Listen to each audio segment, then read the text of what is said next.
Merci. Alors, bonsoir à tous, bienvenue de nouveau sur Parabellum. Attendez-vous à quelque chose de très technique puisque nous avons Ivan Barbato et The Man in the Low Closet pour les amis Marco Bussi.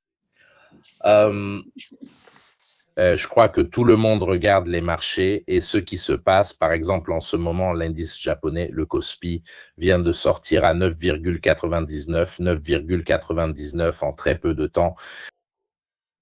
Nous, depuis un moment, non, on discute de cette chose en privé. Chacun faisait ses propres recherches, on s'envoyait des vidéos, des données et des choses comme ça. Et on peut dire qu'on a réussi à mettre en place une discussion assez complexe. Complexe parce que ça ne concerne pas seulement les IPO comme celle de SpaceX qui ensuite, si on regarde dans les détails, 85-90%, parce que lorsqu'une société américaine entre en bourse, elle déclare pratiquement un peu comme un code d'activité ce dont elle s'occupe. Alors, ils ont déclaré 85% intelligence artificielle, ça signifie qu'ils attendent le gain de ce côté-là. 15%, ce sont pratiquement les autres sociétés. Il est intéressant de noter que lorsque quelqu'un, au moins les gens, pas les gros investisseurs, pensent à Tesla, à SpaceX, à Starlink, alors qu'en fait Starlink est l'une des rares qui génère de l'argent en quantité industrielle. Tout ce qui est généré par eux est pratiquement aspiré par la partie IA, ce qui va dans le négatif. C'est juste pour donner une idée. Au milieu, il y a vraiment beaucoup de facteurs parce que nous avons un peu découvert comment fonctionne le 401K, qui est un fonds américain qui investit dans les 100 premières sociétés en bourse, qui paradoxalement avait été créé pour diversifier le risque, un peu pour dynamiser le marché parce que nous investissons dans toutes les meilleures entreprises, mais aussi pour diversifier le risque. Comme nous le verrons, presque la moitié du marché des 100 premières entreprises en ce moment est soit liée à l'IA, soit connectée à l'IA avec de gros investissements. Donc la diversification part en fumée. En plus, le plan 401K est légalement obligé d'acheter ces 100 entreprises, donc il ne peut pas dire celle-ci oui, celle-là non. C'est déjà un autre facteur problématique. Ensuite, il y a évidemment le facteur physique, c'est-à-dire celui des data centers, des investissements, de la consommation d'énergie et d'eau. Et puis, il y a tous les jeux étranges d'investissement croisés entre les entreprises spécialisées dans les jeux de données. Moi, j'ai 8,5 millions de Nvidia. Nvidia investit 8,5 millions chez moi. Au final, c'est toujours le même argent qui circule, évidemment. Donc, il y a la valeur des actions.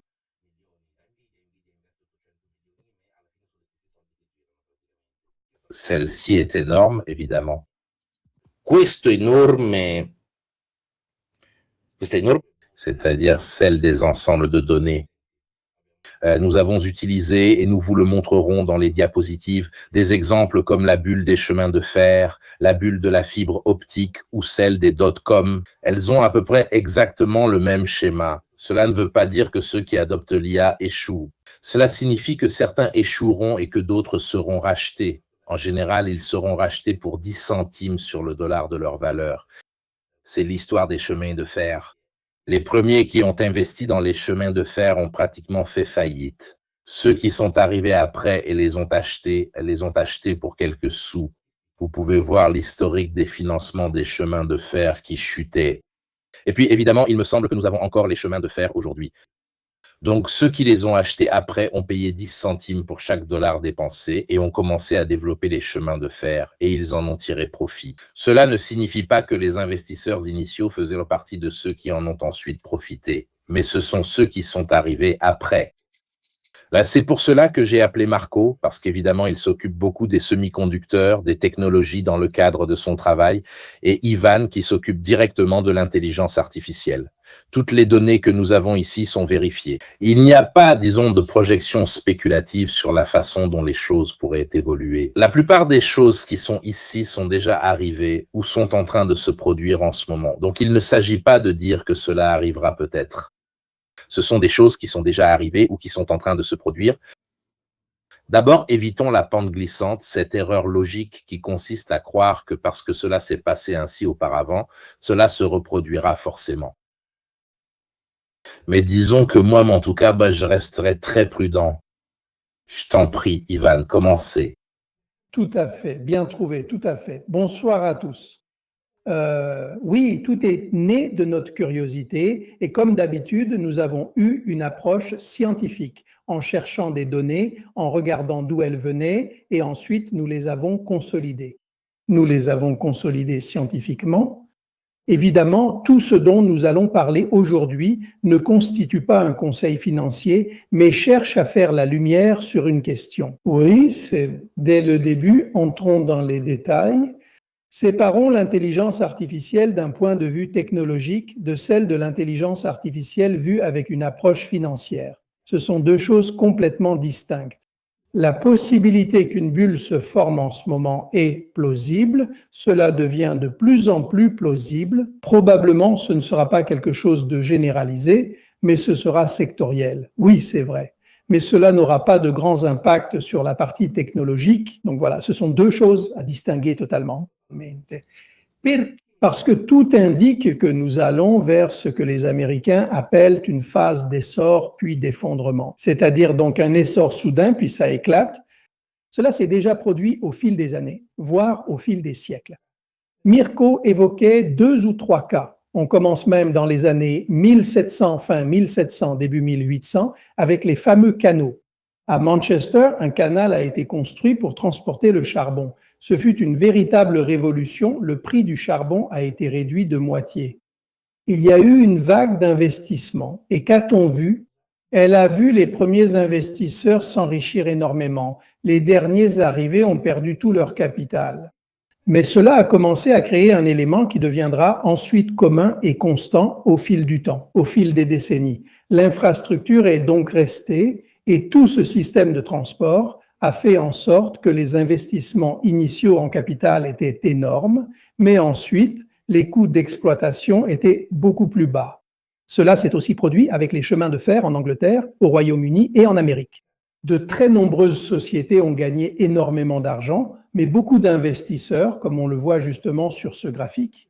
Tout ce que nous voyons aujourd'hui dans cette présentation, comme l'a dit Mirko, est vrai. C'est-à-dire que nous avons pris des données provenant de nombreuses sources, puis nous les avons fait passer par notre intelligence artificielle pour distinguer ce qui était vraiment durable de ce qui l'était moins.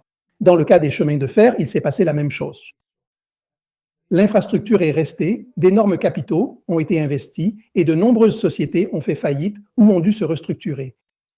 Et puis, en effet, nous commençons aussi à voir des sociétés qui, au fil des années, parviennent à résister, mais qui résistent en changeant essentiellement leur objet social. Maintenant, Mirko fait défiler un exemple, celui des dot-com et des câbles en fibre optique. Nous nous souvenons tous d'Enron, notamment à cause d'une catastrophe environnementale d'ailleurs, de ce pétrolier, je crois, lié à l'Alaska, une catastrophe environnementale en Alaska.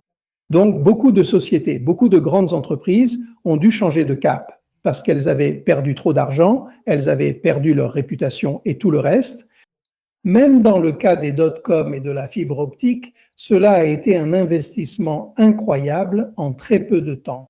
Dis-moi, Mirko, il y avait peut-être une interférence. Non, c'est moi qui ai toussé, excuse-moi. Un investissement énorme en très peu de temps, beaucoup de capitaux brûlés et, encore une fois, nous commençons à remarquer une série de détails particuliers. Encore une fois, un investissement associé à la logistique, c'est-à-dire qu'on avait résolu un problème grâce à de grands investissements, des investissements de capitaux pour lesquels il est vrai que les premiers investisseurs ont beaucoup gagné, il est vrai que les derniers investisseurs ont beaucoup perdu, mais l'infrastructure est restée. Nous retrouverons cette question également avec l'intelligence artificielle, mais avec un détail qui est un peu plus compliqué que les 3 précédents. L'infrastructure liée à l'intelligence artificielle utilise actuellement énormément de capitaux. Nous venons de voir l'OPA réalisée par le conglomérat SpaceX qui a porté la valeur de la société à environ 2000 milliards de dollars. Encore une fois, avec quelques schémas que nous verrons un peu plus tard. Mais la grande différence par rapport au passé, c'est que cette infrastructure réunit toutes les conditions pour ne pas durer dans son ensemble. Qu'est-ce que cela signifie? C'est une infrastructure très liée, comme le disait Mirko, à la construction de centres de données, aux fameux puces, aux fameuses unités de traitement graphique. Voilà, celles-ci ont un facteur par rapport aux chemins de fer, aux dot-com, aux canaux et tout le reste, qui est le facteur de l'obsolescence. C'est-à-dire qu'après 2 ou 3 ans, ces choses-là commencent à devenir moins efficientes, moins efficaces. Elles coûtent trop cher, elles consomment trop d'énergie et on trouve quelque chose qui les remplace parce que c'est plus efficace. Plus efficace du point de vue de l'efficacité du traitement. Mirko est en train de montrer, Marco, tu interviens quand tu veux, interromps-moi quand tu veux. Mirko montre quelque chose en ce moment. Je t'en prie, Marco. Mais justement, je suivais aussi les commentaires, il y en a un qui dit « La preuve que l'IAA n'est pas une bulle spéculative, l'utilisation est massive, etc. » Ou alors vous voulez comparer avec la bulle des dot-com, mais la réalité de l'IAA est tangible. Il est vrai qu'une grande partie des investissements réalisés aujourd'hui dans les data centers provient du free cash flow interne des entreprises. Donc les gens ont investi dans les 7 grandes entreprises, disons, dans les 7, et celles-ci ont investi leurs propres capitaux dans les investissements de l'IAA. Donc effectivement, de ce point de vue, le risque de bulle est moindre. Mais il y a d'autres paramètres, en revanche. Il y a un tableau que j'ai mis dans ma présentation où il y a essentiellement une comparaison. Certains risques diminuent, mais le risque de concentration est plus élevé. Donc, et aussi l'implication du côté des semi-conducteurs est très importante. Encore les diapositives numéro 11. Alors, j'ajoute un autre facteur. Toutes les grandes entreprises, parce qu'on a aussi intégré cela, qui avaient licencié massivement 20 à 30% du personnel au cours des 2 dernières années, avec les PDG qui faisaient de grandes annonces en disant que tout cela allait accélérer, blablabla, ils ont dû revenir en arrière sur cette décision. D'ailleurs, aussi avec des erreurs qui ont coûté des centaines de millions. Par exemple, beaucoup de programmeurs utilisent les tokens avec l'intelligence artificielle. Ils ont distribué ces tokens à tout va et ont pratiquement dépensé dans les entreprises 300 à 400 millions en tokens sans pour autant atteindre un niveau de productivité supérieur à celui qu'ils avaient lorsqu'ils programmaient de leur côté. Donc, même les niveaux de productivité, disons que c'est encore un modèle très douteux quant au fait que cela générera réellement des gains de productivité. Il n'y a en fait qu'une productivité très faible, c'est ça la valeur. Voilà le problème. Parce qu'il y a des choses cachées, on voit dans le trou noir de l'IA qui est un peu le point ici. Mais c'était juste une parenthèse par rapport à ce que disait Ivan. Excuse-moi Ivan.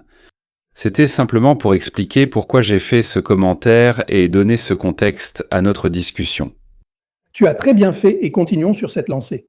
Mais pour compléter ce que tu disais en réponse à l'auditeur, encore une fois, ne confondez pas la question de l'IA technique, du développement proprement dit, industriel, des contenus et de la production avec la partie financière. La bulle, si elle doit avoir lieu, concernera l'aspect financier, donc la partie technique, la technologie restera. À partir de là, c'est vrai, on ne la compare pas à la fibre optique, on ne la compare pas au dot-com, parce que la partie de l'IA n'est pas seulement le fruit de la spéculation. Voilà. S'il devait se passer quelque chose, et cela arrivera dans les 18 à 36 prochains mois, c'est une question financière. Ce n'est pas une question technique. Nous verrons plus tard ce que l'intelligence artificielle a fait et fait actuellement. Mirko, par exemple, montrait tout à l'heure un graphique concernant SpaceX. Celui-là, on peut peut-être le remettre à SpaceX d'Elon Musk. Qu'est-ce qu'il a fait, lui? Alors, allons-y encore une fois, étape par étape. Il est entré dans un secteur qui n'existait pas pour le privé et il y est entré en créant de l'efficacité là où il n'y en avait pas. Avant, il y avait la NASA qui transportait du matériel. Si nous voulons prendre une unité pour comparer les choses, nous voyons la différence d'aujourd'hui. D'ailleurs, il s'était arrêté parce que la NASA ne transportait plus de matériel, mais la différence est dans le prix. C'est-à-dire qu'en 2022, la NASA dépensait environ 20 000 $ pour transporter 1 kilo de matériel. Elon Musk suit une trajectoire qui fera baisser le coût au kilo sous les 10 $. Donc, il est entré dans un secteur, il l'a modifié. Il l'a modifié comment? Grâce à ses fusées réutilisables, il parvient actuellement à transporter du matériel de manière beaucoup plus efficace que la NASA. Qu'est-ce qu'il a fait? Pourquoi l'intelligence artificielle est-elle impliquée? Parce qu'il a intelligemment mélangé ces entreprises, celles qui sont rentables, donc qui génèrent des profits, avec celles qui le sont moins. Celle qui l'est le moins, c'est Twitter, mais Twitter, l'ex-Twitter. X qui perd 1 milliard de dollars par mois, c'est artificiel. Ici, nous allons satisfaire un instant la curiosité de Mirko. Mirko me demandait ces derniers jours pourquoi Elon Musk a acheté Cursor. Il l'a fait pour 66 milliards. C'est la première preuve de ce que nous voyons. de l'argent frais est arrivé, il y a des capitaux sur le marché disponibles pour très peu de personnes. Que font-ils? D'abord, ils achètent une société pour remplacer l'inefficacité de Grok, leur système d'intelligence artificielle. Donc maintenant, en ce moment, nous assistons à une course, un marathon, où tout le monde avance à la vitesse d'un sprinter et il y a de moins en moins de laboratoires. Nous continuons d'avoir GPT, donc avec OpenAI, nous continuons d'avoir Claude, donc Anthropic. Google reste un peu en retrait, mais essaie de suivre avec Gemini. Et Grok d'Elon Musk est clairement resté à la traîne. Alors, qu'est-ce qu'ils font? Ils essaient, avec tout ce flux de capitaux, de s'emparer de ceux qui pourraient potentiellement mener à la prochaine percée. Parce que d'abord, le marché et ses règles ne sont pas habitués à ce genre d'explosion. Des entreprises valent soudain des milliers de milliards en 2 ans, une situation inédite. Deuxièmement, comme nous le verrons, ils ont aussi déréglementé certains facteurs. L'autre chose, c'est que beaucoup comprennent que dans cette course, il faut arriver parmi les premiers. Non seulement parce que celui qui arrive premier a plus de ressources et peut se développer, mais aussi parce que les ressources ne sont pas si abondantes que ça. Nous verrons que la plupart des centres de données qui auraient déjà dû être prêts ne le sont même pas à 50%. Il manque des techniciens. Puisque tout le monde veut faire ce genre de choses, il n'y a tout simplement pas assez de techniciens disponibles et donc ils commencent à organiser des formations gratuites, etc. Tout le monde veut faire la même chose au même moment. Donc, le premier qui fait les introductions en bourse prend l'argent et achète ce qui n'était peut-être pas sur le marché à ce moment-là. Comme cette société qu'Elon Musk vient d'acheter, c'est intéressant de voir comment, en très peu de temps, l'introduction en bourse d'Elon Musk, qui avait atteint 217, je crois, est descendue autour de 150 à 160 très, très rapidement. Cela signifie que le prix initial était bien au-dessus de la valeur réelle. Et cette tendance à grimper en flèche lors des introductions en bourse est très dangereuse, parce qu'une chose, c'est l'introduction en bourse en soi. Que se passera-t-il lorsqu'il y aura celle d'Anthropic, d'OpenAI et de toutes les autres? Avec le 401K, c'est-à-dire ce fonds américain qui achète les actions des 100 premières entreprises, il est obligé par la loi de les acheter. Il se retrouvera à acheter les introductions en bourse de plusieurs milliers de milliards, 1, 2, 3, 4, 5, des intelligences artificielles déjà actives, comme nous le verrons dans les diapositives. Le marché des 100 premières représente 48,6% des 100 premières. Quand il y aura Anthropic et les autres, je ne sais pas s'ils avaient fait des estimations, mais on risque d'atteindre environ 70 à 80%, parce qu'après, il y a aussi tous les autres. 5 000 milliards, 4 000 milliards seraient ajoutés en valorisation pour les nouvelles. Il y a une diapositive sur laquelle j'ai travaillé, il y a une concentration énorme. D'ailleurs, il y a une autre question sur laquelle je n'ai pas eu le temps de travailler, mais je la pose aussi à Ivan parce que c'est une interrogation. Selon toi ou selon vous, quel est l'impact sur le reste de l'économie américaine que tout cela implique? Et pas seulement américaine. Parce que moi j'ai une quantité limitée d'argent, je peux décider de l'investir dans Anthropic ou dans Volkswagen ou dans General Motors. Donc il y a un effet de drainage qui, selon moi, n'a pas encore été quantifié. C'est la même chose que j'ai dite à Ivan et aussi à quelques amis dans le domaine économique. J'ai dit, mais si le fonds de retraite 401K est obligé par la loi d'acheter les 100 premières, que se passe-t-il s'il n'a pas assez d'argent pour participer à la 3e, 4e, 5e, 6e introduction en bourse? Quel est le mécanisme? C'est ce qu'on m'a dit, mais je ne sais pas si c'est vrai. Les banques commenceraient à prêter. Oui, de très belles questions. Allons-y point par point. Alors d'abord, un petit retour en arrière. Pourquoi achètent-ils, et pour autant d'argent, des sociétés comme Cursor et ainsi de suite? Pourquoi s'en sont-ils rendus compte que dans ce domaine, des groupes de 6-10 ingénieurs avec un minimum d'intelligence et beaucoup de capital parviennent à amener sur le marché des choses qui, dans le passé, étaient même impossibles à imaginer? C'est-à-dire, souvenez-vous les gars, qu'Anthropic, elle n'a que 5 ans d'existence. Et Anthropic a été fondé par Dario Amodei et sa sœur Daniela avec 4 autres collègues qui étaient chez OpenAI. Ils se sont réunis un jour dans un parc, le lendemain ils étaient en partie et ils ont créé Anthropic. Amazon leur a donné l'argent et en 5 ans, ils ont construit ce qu'ils ont construit. Donc ils essaient aussi de créer une forte barrière à l'entrée. Pourquoi? Parce qu'ils veulent éviter que les 6 prochains jeunes soient 6 jeunes de Bangalore ou 6 jeunes de Pékin qui amènent sur le marché quelque chose qu'ils ne parviennent absolument pas à imposer. Mirko, expliquons maintenant. Tu as introduit la question des capitaux. Voilà, montre cette image que tu affiches maintenant. Ceci, c'est le Nasdaq 100. Que se passe-t-il? Non seulement le fonds 401K, mais tous les grands fonds souverains et de pension répliquent le Nasdaq 100, c'est-à-dire qu'ils le font automatiquement. Ils miseront toujours de l'argent, peu importe la situation de tout le monde, mais principalement celui des retraités américains. Cela donne aussi un peu une réponse à ce que Mirko évoquait. Pourquoi tant d'entreprises ont-elles fait marche arrière sur ce facteur? Parce que l'histoire qu'Elon Musk avait racontée sur le revenu universel de citoyenneté, s'il n'y a pas de contribuable, comment générer du revenu? L'intelligence artificielle ne crée pas de revenus seule. Il doit y avoir des employés qui contribuent à leur fonds de pension. Si tu descends de quelques diapositives, je te dirai quand t'arrêter. On va le montrer justement avec un graphique. Plus bas, plus bas. Encore, Mirko. Encore. Commençons à montrer ça. Voici le graphique. Et les colonnes en rose correspondent à toutes les crises. Pour montrer qu'en moyenne, un Américain épargne 2,6%, 2,6% de son revenu, d'accord?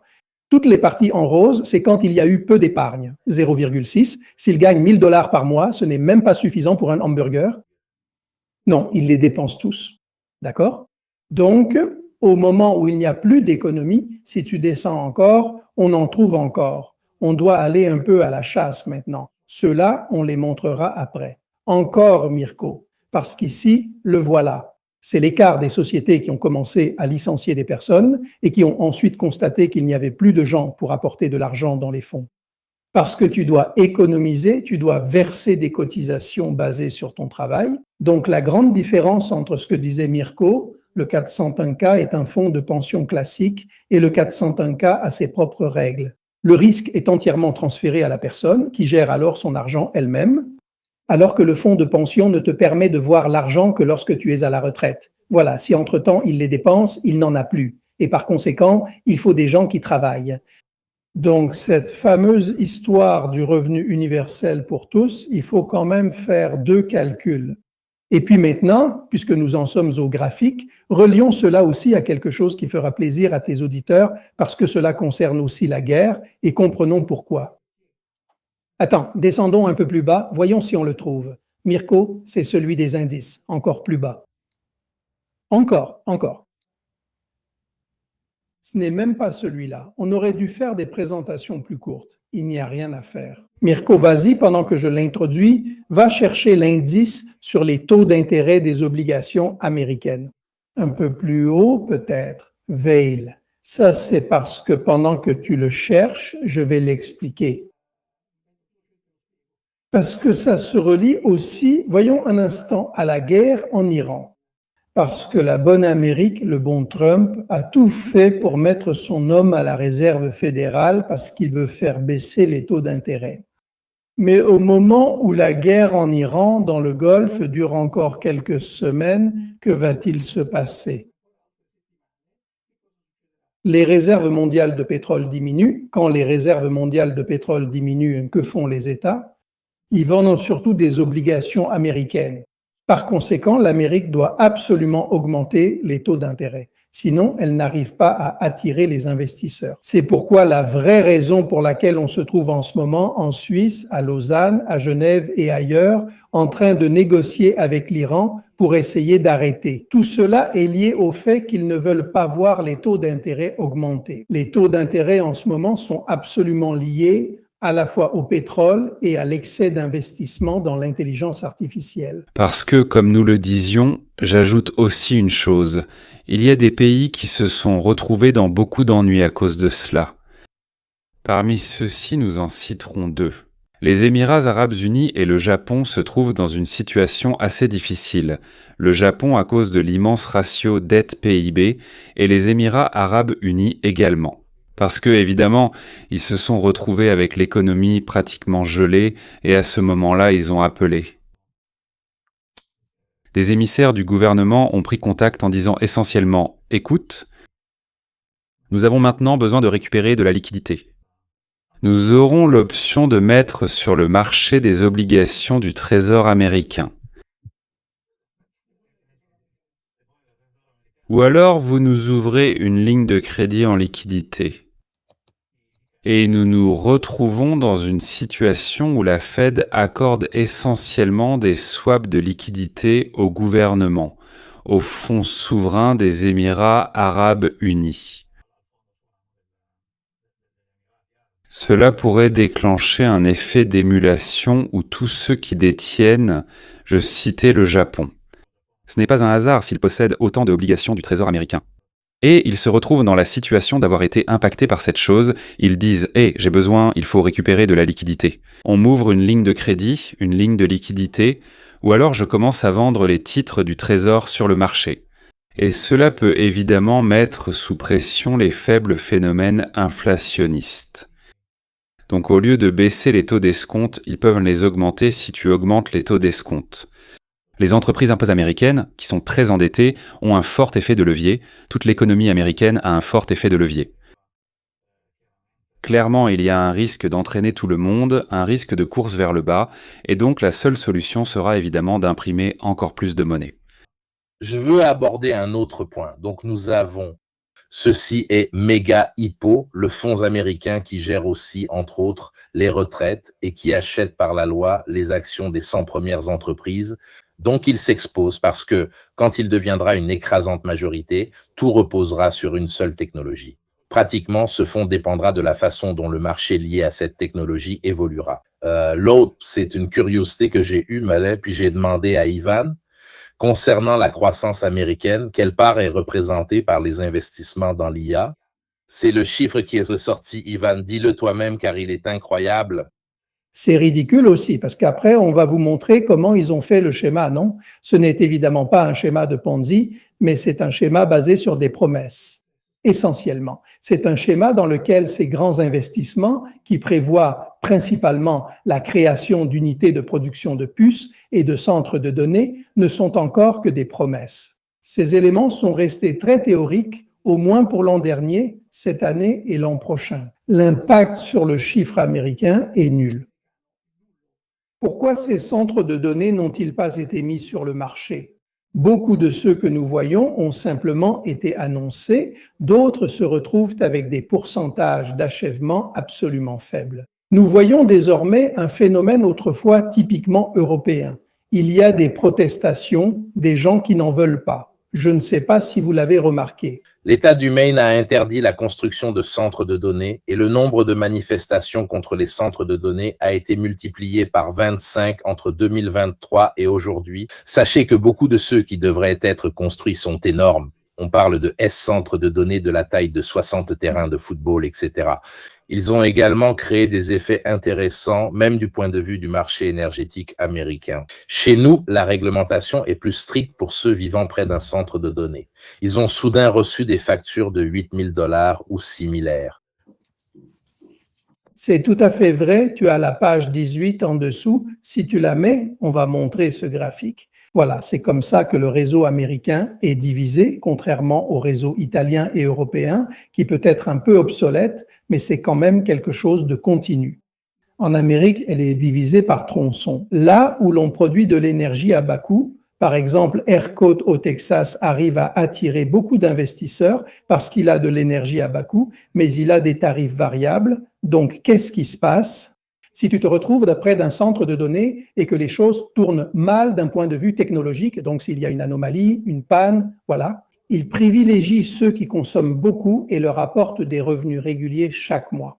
Par contre, le pauvre gars qui a un contrat d'électricité à tarif variable se retrouve du jour au lendemain avec des factures. Il y a aussi eu des cas dans le passé, non liés à l'intelligence artificielle, mais simplement au climat. Il y a eu des années où il faisait froid au Texas de façon inhabituelle.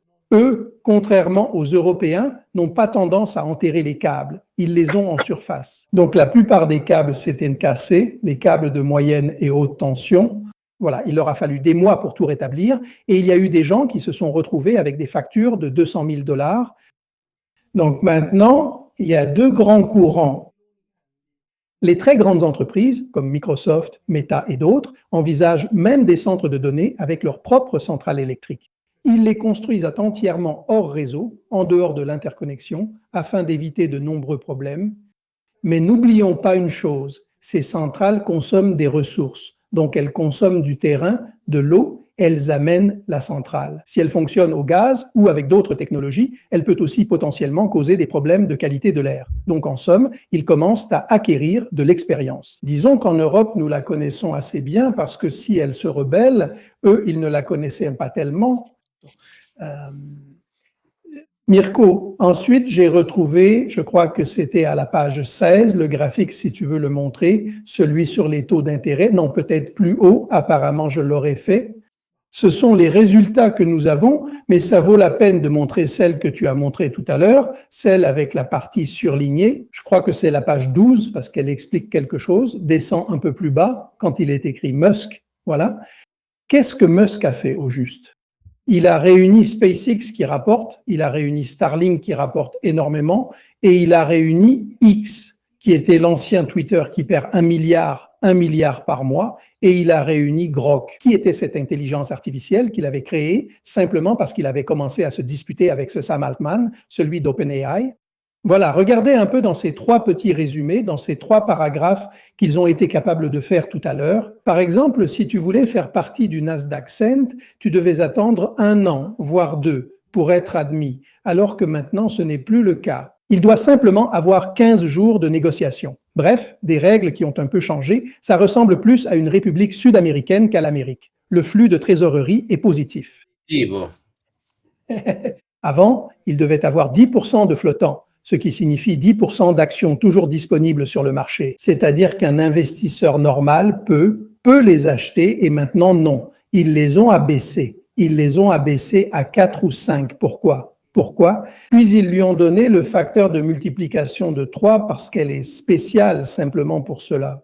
Et donc, il parvient à avoir un effet réel de 10, 12, 15% d'actions disponibles, alors qu'en réalité, il n'y en a que 4 ou 5. Et lui, maintenant, avec cette introduction en bourse qu'il a faite, il a mis à disposition seulement un nombre très limité d'actions, 75 milliards sur 2 trillions.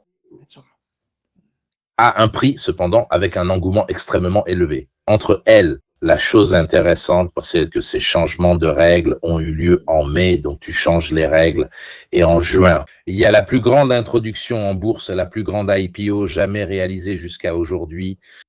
Sur le plan du calendrier, c'est aussi un peu suspect, non? Changer les règles du jeu, glisser ces choses-là, à mon avis. Elon, qui aura sûrement une équipe d'avocats dont on ne peut même pas rêver, ils lui ont dit « Regarde ».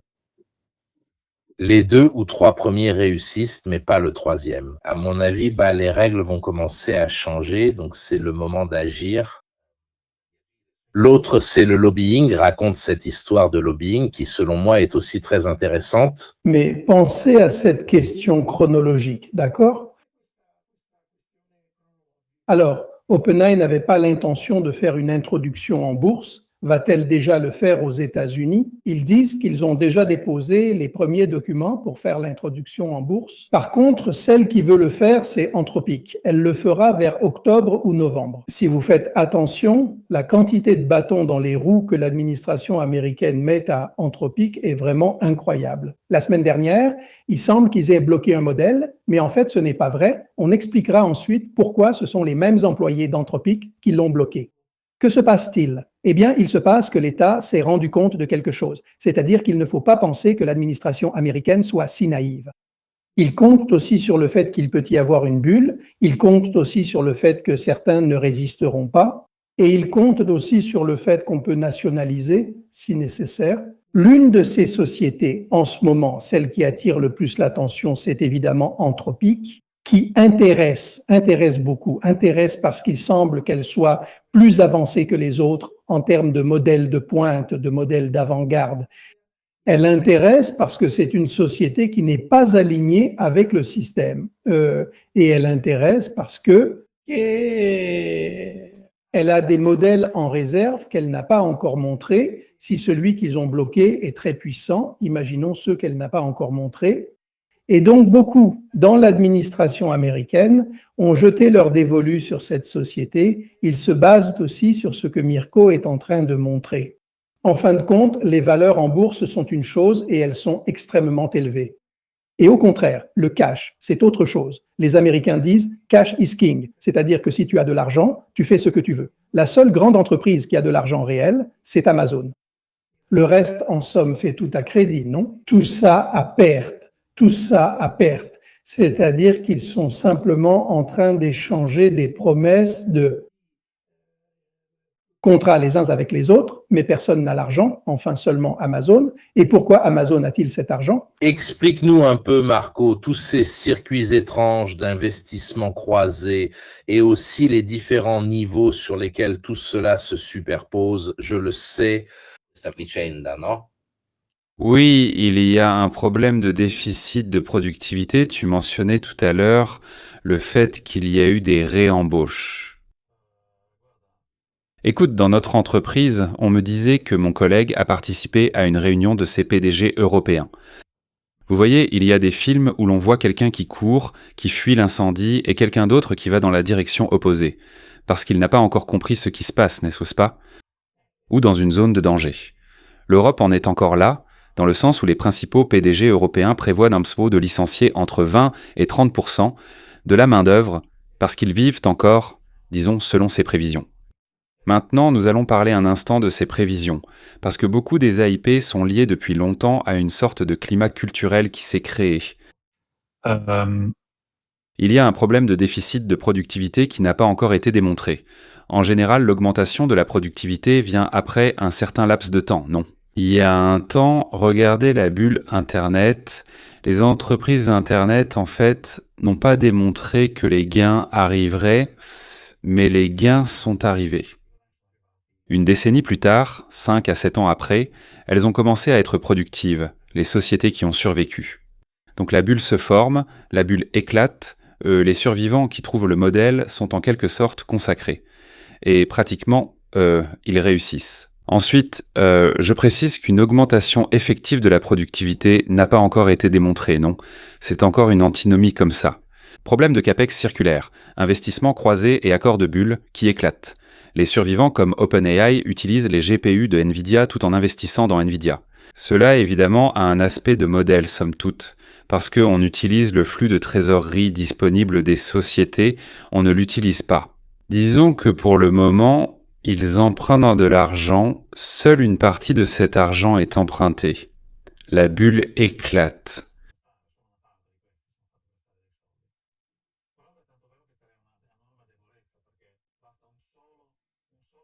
Les survivants, ce qui crée une énorme faiblesse. Parce qu'il suffit d'un seul grain de sable dans ce système pour que tout s'effondre comme un château de cartes. Parce qu'évidemment, si je n'achète plus sinon si OpenAI n'arrive pas à vendre ses propres modèles, elle doit cesser d'investir tôt ou tard, commence à perdre en bourse, arrête d'acheter des GPU, puis Nvidia subit aussi l'éclatement de la bulle. C'est-à-dire, il est clair que cela crée une interdépendance et aussi une certaine faiblesse du système, disons, d'un côté. Ensuite, il y a, le troisième point que j'allais aborder, c'est le problème de l'infrastructure. Les centres de données sont une conséquence des investissements qui sont en train d'être réalisés. Sur le plan du travail, elle a beaucoup augmenté récemment, si vous regardez les valeurs du Nasdaq, parce qu'elle a essentiellement annulé une série de gros contrats pour la surveillance de la fibre à l'intérieur des centres de données. Certains doivent encore être construits, car une bulle finit toujours par éclater. Survivants. Quels modèles ont été pris, vendus, ont très souvent été enfermés dans des entrepôts en attendant d'être remontés. Parce qu'il y a un problème de chaîne d'approvisionnement dans les infrastructures des centres de données liés non seulement à l'énergie, à l'eau, mais pas seulement aux centres de données. Mais cette bulle éclate, ils trouvent le modèle, ils viennent. Excuse-moi Marco, mais une étude montre que si tous construisaient leur centre de données, il n'y aurait pas assez d'eau, car 1 milliard de gallons seraient consommés. Je vais te donner un exemple. Cette chose avait utilisé un parallèle il y a des milliards. Donc il y a une étude sur la consommation, il y a aussi, un parallèle par exemple, l'annonce de Micron qui arrêtera aussi, si tout le monde voulait exactement, des milliards de gallons. Des SSD commerciaux, en réservant tous les centres de données, les mémoires évidemment assorties. Je ne sais pas. Si vous avez remarqué, une barrette de RAM de 64 gigaoctets coûte $150. Maintenant, vous la payez entre 600 et $800. Rouchal a arrêté de produire ses SSD pour le secteur grand public. Et pourtant, par exemple, tu parlais d'eau, attention car ce ne sont pas seulement les data centers qui demandent une tonne d'eau. La ville de Phoenix a de gros problèmes. Phoenix, c'est la région de Chandler. Cette zone-là en Arizona, c'est une zone où les futurs sites sont en train d'être construits. C'est la zone des fabs américaines, donc il y a Intel, il y a TSMC, etc., etc. Et voilà, dans cette zone, il y a de gros problèmes d'eau, et l'eau, évidemment, doit être prélevée des nappes phréatiques du Colorado. Et ceux-ci ont un impact considérable. Et enfin, la dernière partie à droite, c'est ce dont nous parlons, justement des 401K, qui évidemment mènent à cette dynamique, n'est-ce pas ? Le problème de la productivité est un problème sérieux car il n'a pas encore été démontré. Et essentiellement, jusqu'à présent, en 2025, 410 milliards ont été dépensés. Mais 90% des entreprises, c'est-à-dire des sociétés aux États-Unis qui ont fait un usage massif de l'IA, ont déclaré le faire ou ont fait marche arrière. En somme, ils sont revenus en arrière, disons, sur leur projet, ou bien ils ont commencé à ralentir fortement l'adoption de ces technologies. Et disons que, ici, en résumé, ce n'est pas que l'IA ne fonctionne pas, le problème c'est que probablement les attentes qu'elle a suscitées ont probablement dépassé les bénéfices réels que l'IA apporte au niveau des tâches. Klarna, que beaucoup de gens connaissent et utilisent comme système de paiement différé, etc., avait licencié une avalanche de personnes de son service client et a dû faire marche arrière parce que les gens se plaignaient et que ce n'était pas si efficace. Donc, selon moi, ça a été adopté un peu prématurément, avec un peu trop d'enthousiasme, et ensuite ils ont dû revenir en arrière sur ces choses-là. Mais tout cela fait aussi partie du lobbying, parce que selon moi, cet aspect du lobbying est très intéressant. Sur le modèle du tabac, alors dont tu parlais. Je vous explique rapidement comment ça fonctionne. Pour réussir à promouvoir cela, l'adoption des technologies, ce qui a été fait, c'est un peu de marketing, disons, entre guillemets. Qu'entend-on par marketing ? En substance, on a créé du battage autour de l'intelligence artificielle. Disons que le chercheur A lit que le chercheur B a écrit que l'intelligence artificielle aura ensuite d'énormes gains de productivité. Le chercheur B lit que le chercheur A écrit à ce sujet. Autrefois, on appelait ça l'abrutissement simultané à deux, et disons que ces deux-là, se confirment mutuellement. Mais fondamentalement, les entreprises, pour vendre chaque saut technologique que nous avons vu ces dernières années, ont essentiellement eu besoin d'un certain récit pour que tu ailles donner ton argent dans les actions de l'un de ces grands acteurs de l'IA. Le récit s'appuie sur 3 points principaux. Le monde a changé. Je t'aide si tu utilises l'intelligence artificielle. Il y aura des gagnants et des perdants. Les retardataires dans l'adoption de la technologie seront les perdants. Si tu ne comprends pas ça et que tu ne réagis pas vite, que tu ne réécris pas le fameux FOMO, la peur de rater quelque chose, alors qu'est-ce que tu fais ? J'ai donné quelques exemples, disons, à ce sujet. Par exemple, le World Wide Web, c'est un agroponte qui écrit en 1995 que le web révolutionne tout. Les premiers entrants sont évidemment ceux que la doctrine considère essentiellement comme ayant l'avantage, c'était la narration. Et puis, Business Week qui écrit justement, ce sont des exemples de cette narration. Dans les années 90, même le boucher du coin voulait son site internet. Oui, exactement. Exactement, je m'en souviens. Et que tu n'aurais pas dû avoir. Voici un exemple des 3 messages qui ont été envoyés. Passe au suivant, celui qui concerne probablement les big data. Exactement. Même discours à l'époque où les big data semblaient omniprésents, issus des modèles. Et chacun voulait un cluster Hadoop. Certains allaient même jusqu'à faire un cluster Hadoop sur Raspberry. Pas vraiment pour avoir un cluster Hadoop. Un tout petit... Tu prenais une machine à un seul processeur et elle était 10 fois plus rapide. Mais il y avait ce battage médiatique. Passons au suivant. Un autre exemple, le métavers. J'ai toujours été extrêmement sceptique à propos du métavers, et pourtant, il y a eu, disons, ces engouements. Voyons McKinsey. Une étude de McKinsey, d'ailleurs, estimait une opportunité de 5 000 milliards en 2030, et comme vous pouvez le voir, cela s'est beaucoup concrétisé. Donc, si vous passez à la suivante... Allez-y. D'accord. Il y a en fait un schéma qui représente un peu l'évolution de ces engouements et ce qui s'est passé. Ensuite, en réalité, justement, le métavers n'a même jamais vraiment vu le jour. Passe à la suivante, voyons s'il y a quelque chose. Oui, c'est essentiellement ce qui a été déclaré et ce qui se passe en réalité. Mais va à la 24, qui est plus ou moins un résumé de ce que le schéma est toujours le même. Mais voyons ce qui s'est passé. En substance, cette chose remonte à l'industrie du tabac. Lorsque la première étude démontrant la toxicité du tabac est sortie, les grandes entreprises se sont réunies. Si je ne me trompe pas, dans le New Hampshire, je ne me souviens plus de la ville.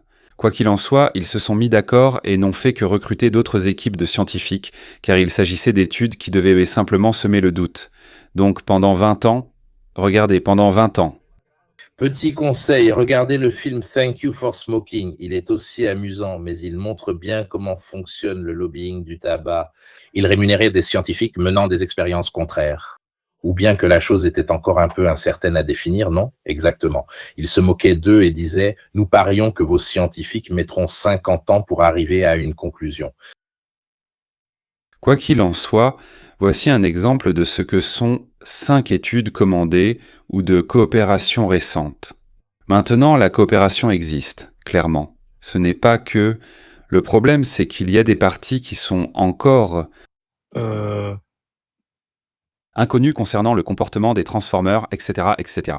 Donc évidemment, il est nécessaire que d'autres études soient menées et il faut démontrer une réelle incertitude. Voyons quelle est l'activité. Même dans le comportement d'Amodei et d'autres qui vont partout en disant qu'ils l'ont, cela nous amènera... Oui. Il y a eu des changements. Aussi en termes de... C'est-à-dire en sortant certaines choses. Mais je le vois aussi, par exemple, moi, je suis l'émission The Diary of a PDG, non? Je comprends qu'il veut faire des vues et de l'argent, mais pratiquement, littéralement, en l'espace d'un mois, il invite celui qui te dit que Skynet va arriver et l'autre qui te dit que ça ne sert à rien. Celui qui te dit que la bulle va éclater, il les invite presque tous. C'est la journaliste à l'intérieur qui contredit ce qu'elle disait la veille. En tout cas, on en parle énormément, bien sûr, et souvent de manière vraiment exagérée, vraiment. Si tu écoutes les discours d'Amodei d'il y a 1 an, 2 ans, on aurait dit qu'aujourd'hui, on aurait déjà eu la super-intelligence et que nous étions... Oui. Nous ne sommes que 3. Ils récoltent des fonds pour les gens, absolument. Dans 2 ans, nous aurons la super-intelligence artificielle. Et puis il s'est passé que la narration s'est déplacée vers les gens, vers l'agent Iki, qui devient en fait une sorte d'orchestrateur et sous une série de natifs. Disons que tout cela a mené à ce qu'on appelle la productivité de l'IA, qui s'est passée par une série de phases. Peut-être donc, il y a une première phase d'optimisme, en tout cas il y a une sorte de résumé de ces phases. Comme ça on se fait aussi une idée de ce qu'on veut raconter. Attends, je l'ai dit tout de suite. Oui, la phase, en fait, les phases, ils sont essentiellement sur la diapositive 34. La diapositive 34, où il y a essentiellement eu une phase d'optimisme, une phase où, en gros, donc Goldman Sachs, McKinsey, et c'est leur série de... non, 34, excuse-moi, ça descend encore un peu. 34, parfait. Il y a une phase de McKinsey où, en gros... Nous voyons l'étude de Goldman Sachs, McKinsey, etc., sur des prévisions délirantes. Il y a une phase de preuve vers la fin de 2023 où, disons, on commence à faire une série d'évaluations réelles de la productivité. À ce stade, puisque les perspectives ne sont pas si verticales en termes de productivité, elles le sont seulement en termes de... Habituellement, on crée ces engouements autour des agents IA, ou essentiellement les gens qui ont, etc., etc. Et maintenant, nous sommes dans une phase de correction, où essentiellement les résultats commencent à apparaître. L'IA est utile, objectivement. Une grande partie des diapositives de cette présentation a été réalisée avec l'IA. On a cherché les résultats, etc., etc. Mais le fil conducteur, c'est la décision sur la façon de les organiser, sur les sujets à choisir. Surtout sur la façon de filtrer ce qui était vraiment une exagération et ce qui, au contraire, était des informations réelles et pertinentes. Donc la partie d'orchestration a évidemment été faite à la main. C'est donc un outil très utile, très puissant, mais il laisse derrière lui toute une série de problèmes. Et il est essentiellement adapté à des tâches circonscrites et limitées qui permettent encore une supervision humaine. Disons, à l'intérieur du périmètre dans lequel on opère. C'est aussi un problème d'efficacité des paramètres. Nous en parlerons bientôt, je dois m'absenter une dizaine de minutes.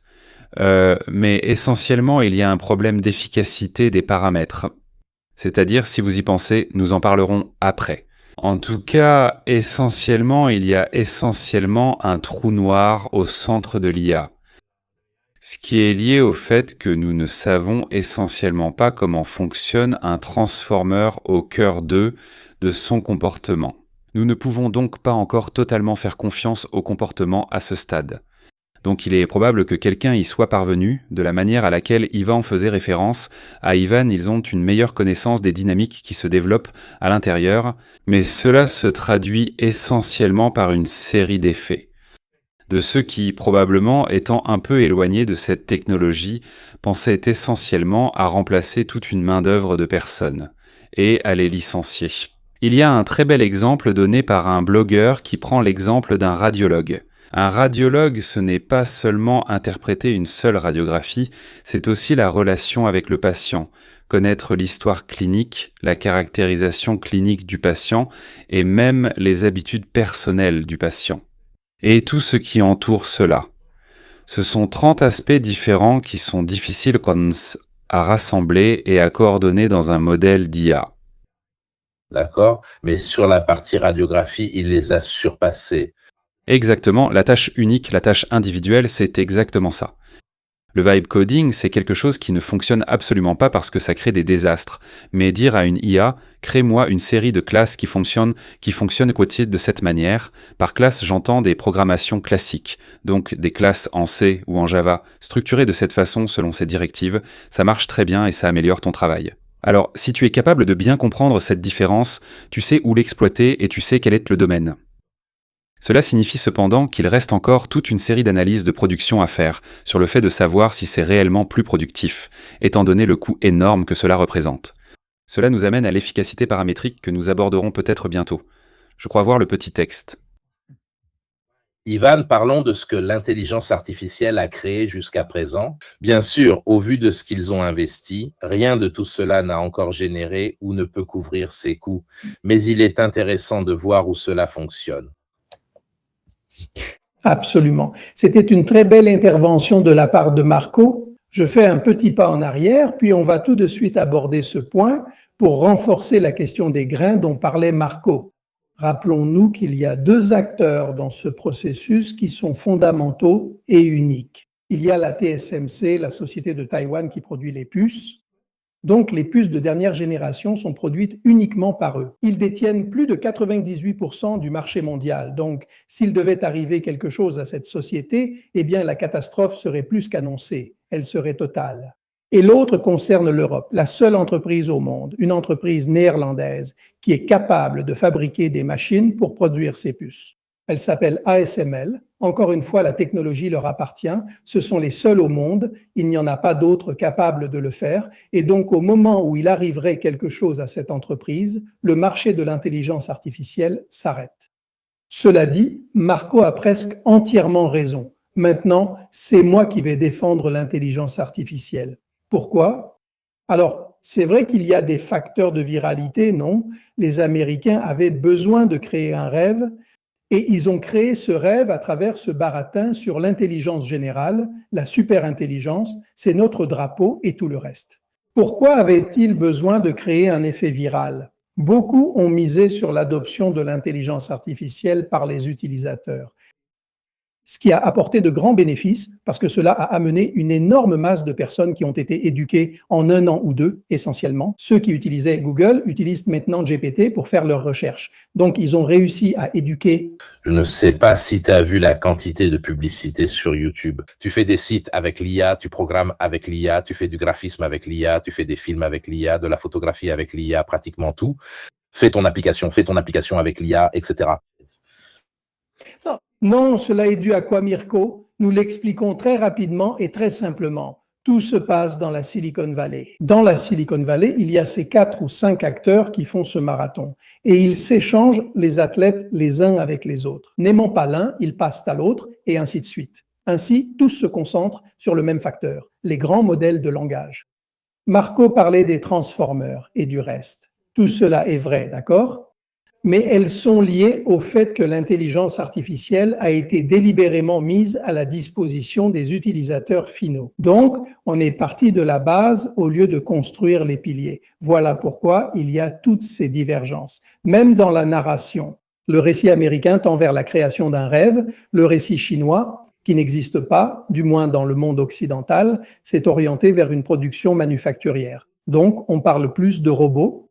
Même les robots chinois ne servent à rien. Ils te font une petite danse, ils sautillent, ils font des petits bonds, mais ils constituent une base bien plus avancée vers ce que sera la productivité réelle. Tu montrais un graphique tout à l'heure. Montrons-le rapidement. Et il y a 2 ou 3 points qui plaident clairement en faveur de l'intelligence artificielle. Limitée telle qu'elle est, limitée, oui monsieur, mais elle a apporté des changements substantiels dans le monde. C'était ça, je crois, page 15, tu le montrais tout à l'heure. Ce que l'intelligence artificielle a réellement produit, au-delà de toutes les découvertes, ça arrive, attends, ça charge. Non, c'était celui de 15 vers 15. Le voilà, le voilà. Il y en a au moins 3 ou 4 que nous devons citer, parce que ce sont des faits, pas des rêves. Le premier, celui sur les protéines. Évidemment, on ne peut pas s'attendre à ce qu'avant, les découvertes sur les médicaments, les nouveaux médicaments, duraient 10, 15 ou 20 ans. Maintenant, tout sera fait en 2 ou 3 ans. Mais il faut donner du temps aux chercheurs pour mettre en place tout le système et les faire tester par la FDA. Le numéro 2, c'est quelque chose de fantastique. Le CRISPR, pratiquement avant, la plupart du temps, quand il coupait l'ADN, les chercheurs l'endommageaient. Désormais, avec l'intelligence artificielle, cela n'arrive plus. Nous sautons le numéro 3 parce que nous y ferons référence plus tard. Disons, je ne sais pas, le numéro 14, nous la voyons tous les jours en Ukraine, sur le front. En somme, cette intelligence artificielle a produit des choses réelles, tangibles. Tout le système, le logiciel associé à la conduite autonome des drones. Et donc, avant, cela n'existait pas. Absolument, absolument. Le numéro 7 que tu citais, tout ce qui concerne la radiologie, donc les radiographies, les échographies et tout le reste. Ceci est un ciblage.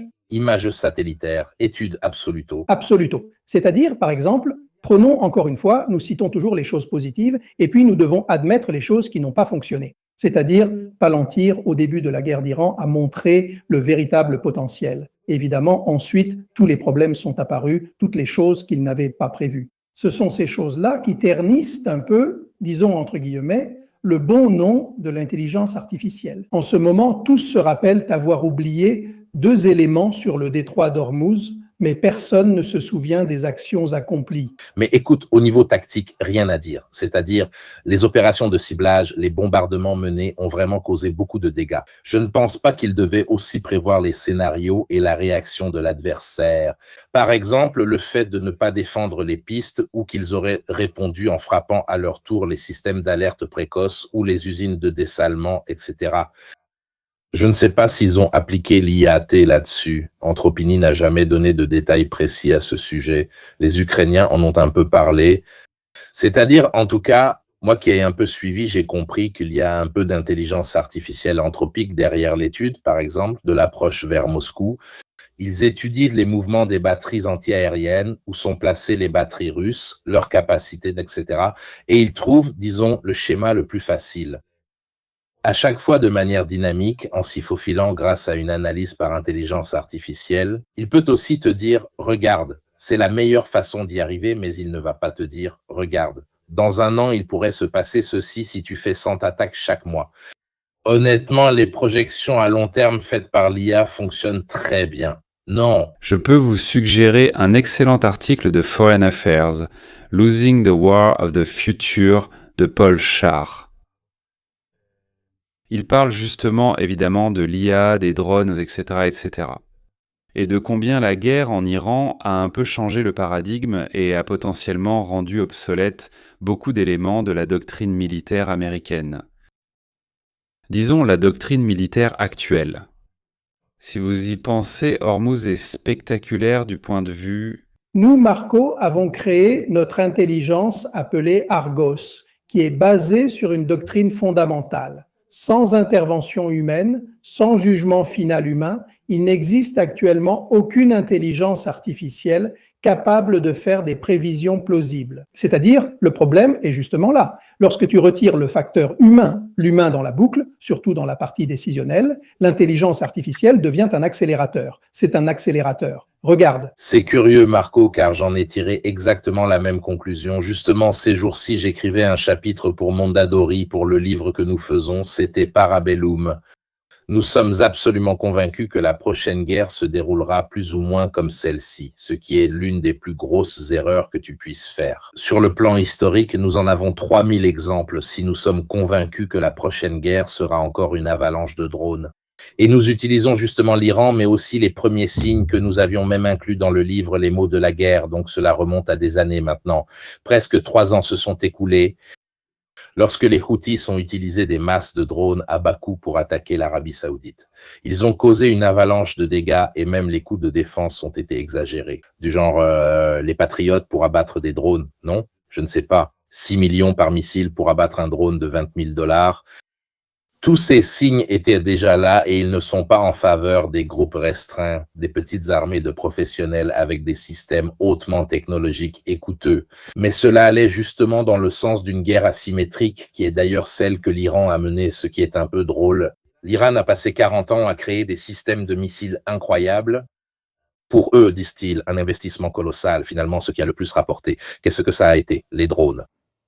Ni plus ni moins. Oui, et tu te souviens, vas-y Marco, excuse-moi. Non, vas-y. Non, ça va. Non, je veux dire, tu te souviens du début de la guerre, même Gaza, tout ça, c'est-à-dire sur les chars, il manquait les tourelles, un drone arrivait et larguait une grenade et tu avais un problème à plusieurs millions de dollars. C'est-à-dire, ce sont toutes de petites choses qui font partie, pas de l'intelligence humaine. Disons la vérité, on ne peut pas attribuer ça à l'intelligence artificielle parce que ce que les gens n'ont pas compris, c'est que nous allons vers une intelligence artificielle développée par l'intelligence artificielle elle-même, ce qui n'arrivait pas avant. Mais au début des grands modèles de langage, ce sont simplement des programmeurs qui se sont assis et ont créé des algorithmes basés sur des paramètres. Ces paramètres, ce sont eux qui les ont décidés. C'est-à-dire que s'il y avait un paramètre qui manquait complètement, eh bien le moteur ne le prenait absolument même pas en considération. Je vais donner un exemple, Marco l'a dit tout à l'heure, nous avons expliqué le problème des transformeurs pendant ta brève absence. En ce moment, tous les laboratoires sont concentrés sur les grands modèles de langage, qui sont une voie qui tend à être une impasse. Nous travaillons tous sur une autre question concernant les modèles du monde. Pourquoi n'existe-t-il pas de voitures autonomes? C'est-à-dire qu'Elon Musk en parle depuis 20 ans à ce stade. Pourquoi? Justement pour ce que disait Marco, la grande difficulté de deviner le token suivant, le prochain token, parce que tous les grands modèles de langage sont basés sur un concept sémantique, sur les mots. Le monde, lui, est basé sur d'autres sens. Il y a tout, la vue, le toucher et bien d'autres encore. Donc, le monde réel te propose des variables que tu n'avais pas prises en considération. L'exemple classique, non? Quand ils font souvent des expériences comme avec le verre ou des choses du genre, l'IA n'arrive pas du tout à concevoir la partie physique tridimensionnelle. Si tu lui demandes la formule de la gravité, elle te la donne. Si tu lui demandes ce qui se passe, je me rappelle l'exemple d'un gars avec un stylo. Qu'arrive-t-il si j'enlève le doigt ou autre? Et il se trompait complètement. Ce n'est pas basé sur le monde réel. Il a la notion de profondeur. Il n'a pas la notion de profondeur. Que se passe-t-il? Vas-y. Vas-y, Marco. Non, non. Si tu veux déjà passer à la diapositive 42 pendant qu'Ivan parle comme ça, non. Je conclus. Mirko, pendant que tu cherches la 42, je conclus. Pourquoi la conduite autonome n'existe-t-elle pas pour le moment? Parce que le système passe 99% du temps à examiner des choses qui ne sont pas pertinentes. Si tu es sur une autoroute, ça devrait être le concept le plus simple, parce qu'il y a au maximum des voitures devant, quelques-unes derrière et quelques-unes sur le côté. Voilà, l'intelligence artificielle actuelle perd plus de temps et de puissance de calcul à déterminer où se trouvent les feuilles des arbres, qui sont absolument sans importance dans ce contexte. Ou l'oiseau qui passe, etc. Ce sont des choses que nous humains, on ne remarque même pas en conduisant, tu vois, qu'un oiseau est passé. Comment donnes-tu ce niveau-là? Quoi regarder? Pour nous, c'est instinctif. C'est une question de mouvement périphérique, tu vois, que nous avons. En fait, si je me souviens bien, on a 10 ou 12 dans une petite zone. Ensuite, on voit quand même le mouvement périphérique autour de l'œil. Comment faire ça avec l'intelligence artificielle? Qu'est-ce qu'elle doit éviter de regarder et qu'est-ce qu'elle doit suivre? Pour nous, ça vient naturellement. Cette partie-là demande une énorme puissance de calcul. Ou ça dépend de l'architecture que tu lui donnes, Mirko. Sur ce point, j'ai une grande confiance en l'Europe, mais il faut se réveiller. Parce qu'actuellement, même sur les grands modèles de langage, nous sommes comme un championnat de district par rapport à la Ligue des champions des Américains. Il y a 2 ou 3 sociétés qui ont mis en place des choses très intéressantes à Paris. Et l'Europe pourrait avoir son mot à dire sur les applications réelles, surtout liées à la robotique, surtout liées à l'interprétation des images. Donc, moins de sémantique et plus de concret. Marco, vas-y. Allons-y. En gros, ce qui est ressorti de 2 choses, il y a un document et une vidéo sur lesquels je suis tombé. C'est le même concept à l'intérieur, c'est l'efficacité des paramètres.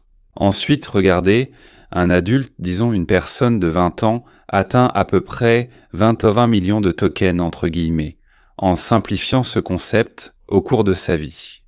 Ça fait environ 2000 mots par jour.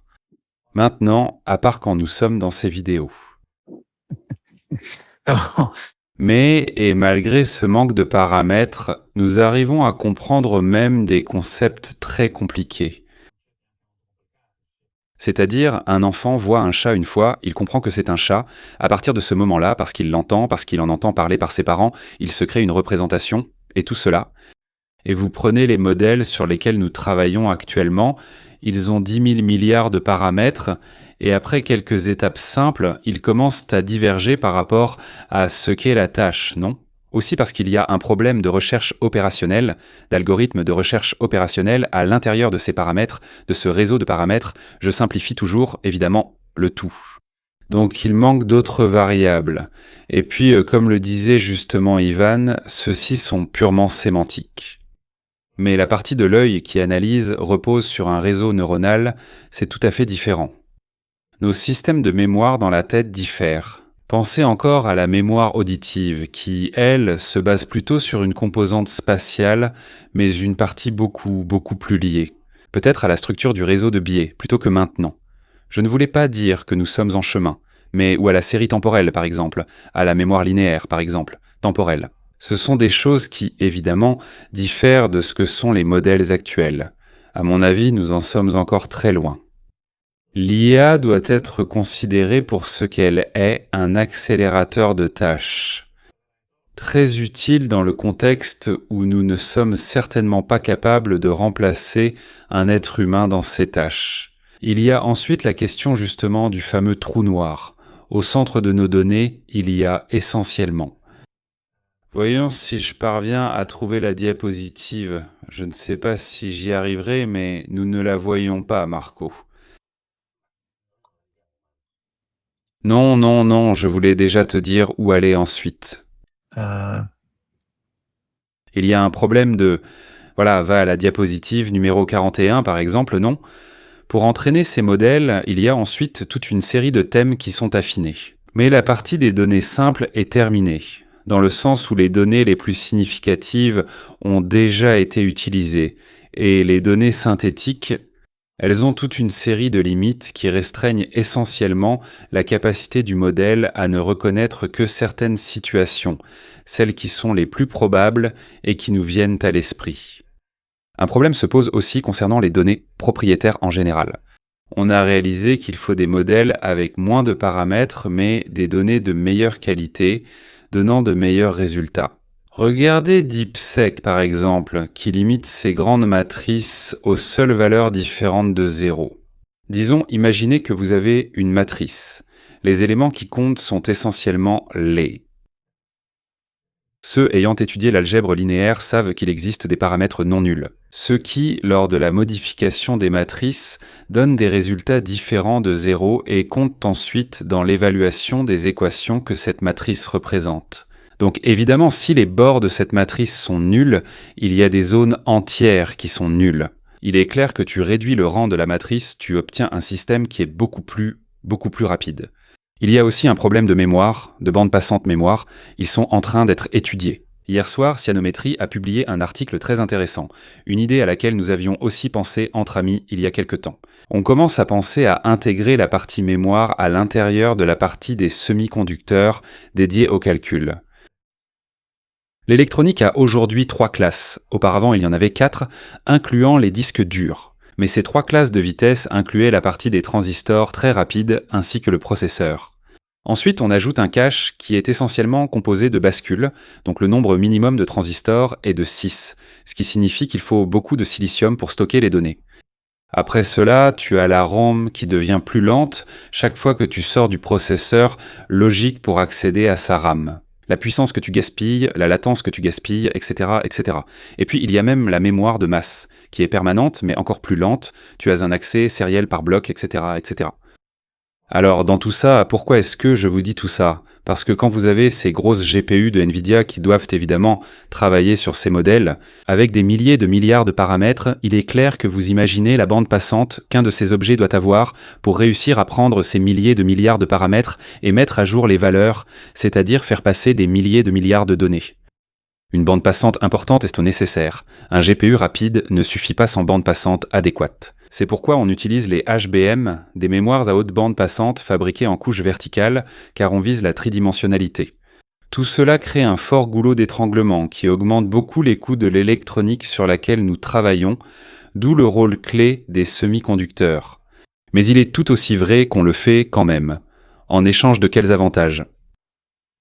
Le problème, c'est qu'on ne sait pas encore vraiment comment fonctionnent les modèles. C'est-à-dire qu'il y a une partie, et je vous laisse retrouver cette déclaration, où en substance tu n'as pas confiance dans les résultats de ce qui est essentiellement extrait. Laisse-moi chercher la diapositive où j'en parle. Il y a un problème d'efficacité des êtres humains qui ont une efficacité paramétrique qui est énorme par rapport à ces modèles. Alors, pendant que tu cherches, non, mais va à la diapositive 45, le trou noir essentiellement. Ensuite, je terminerai là-dessus. Le problème, c'est que personne n'a encore compris ce qui se passe à l'intérieur du modèle, quand il traite une réponse parce que cela dépasse ce que nous arrivons à contrôler. Comment ces matrices sont pondérées à l'entraînement et comment la réponse est générée. Cela repose sur une statistique nécessitant une intervention, il ne comprend pas ce qui se passe. Voilà pourquoi ensuite ils hallucinent. Tu crées un modèle qui est basé sur une statistique qui était conçue pour te répondre, donc il te donne une réponse. Maintenant, on essaye d'imiter cela. Mais c'est quand même quelque chose de pondéré, une matrice pondérée. Pour quand même te donner une réponse, c'est clair que si elle ne la trouve pas, elle la génère. Du moment que l'association des mots a du sens, sinon non, ce n'est pas qu'elle a vraiment raison, elle cherche simplement une statistique d'association des mots. Et cela, évidemment, crée un énorme problème. Quand tu dois faire ressortir l'expérience. Mirko Campocciari est pro-russe ou Mirko Campocciari est pro-ukrainien et allez voir ce qu'il vous dit. Il vous dit les deux choses. Oui, il n'est absolument pas pro-russe, mais il garde une tendance pro-russe, mais oui, il n'est absolument pas pro-ukrainien, mais il garde une tendance pro-ukrainienne. Mais oui. Oui, puis il dit, et ensuite il y a tout un débat où il est accusé. Il a simplement pris ce qui est dit d'un côté et de l'autre. Et si tu demandes quelque chose, il te confirme cette chose, c'est-à-dire ensuite, pour les désaccords, il te met en difficulté. C'est un débat général. On l'accuse de tout, mais lui, as-tu demandé s'il est pro-russe, oui ou non?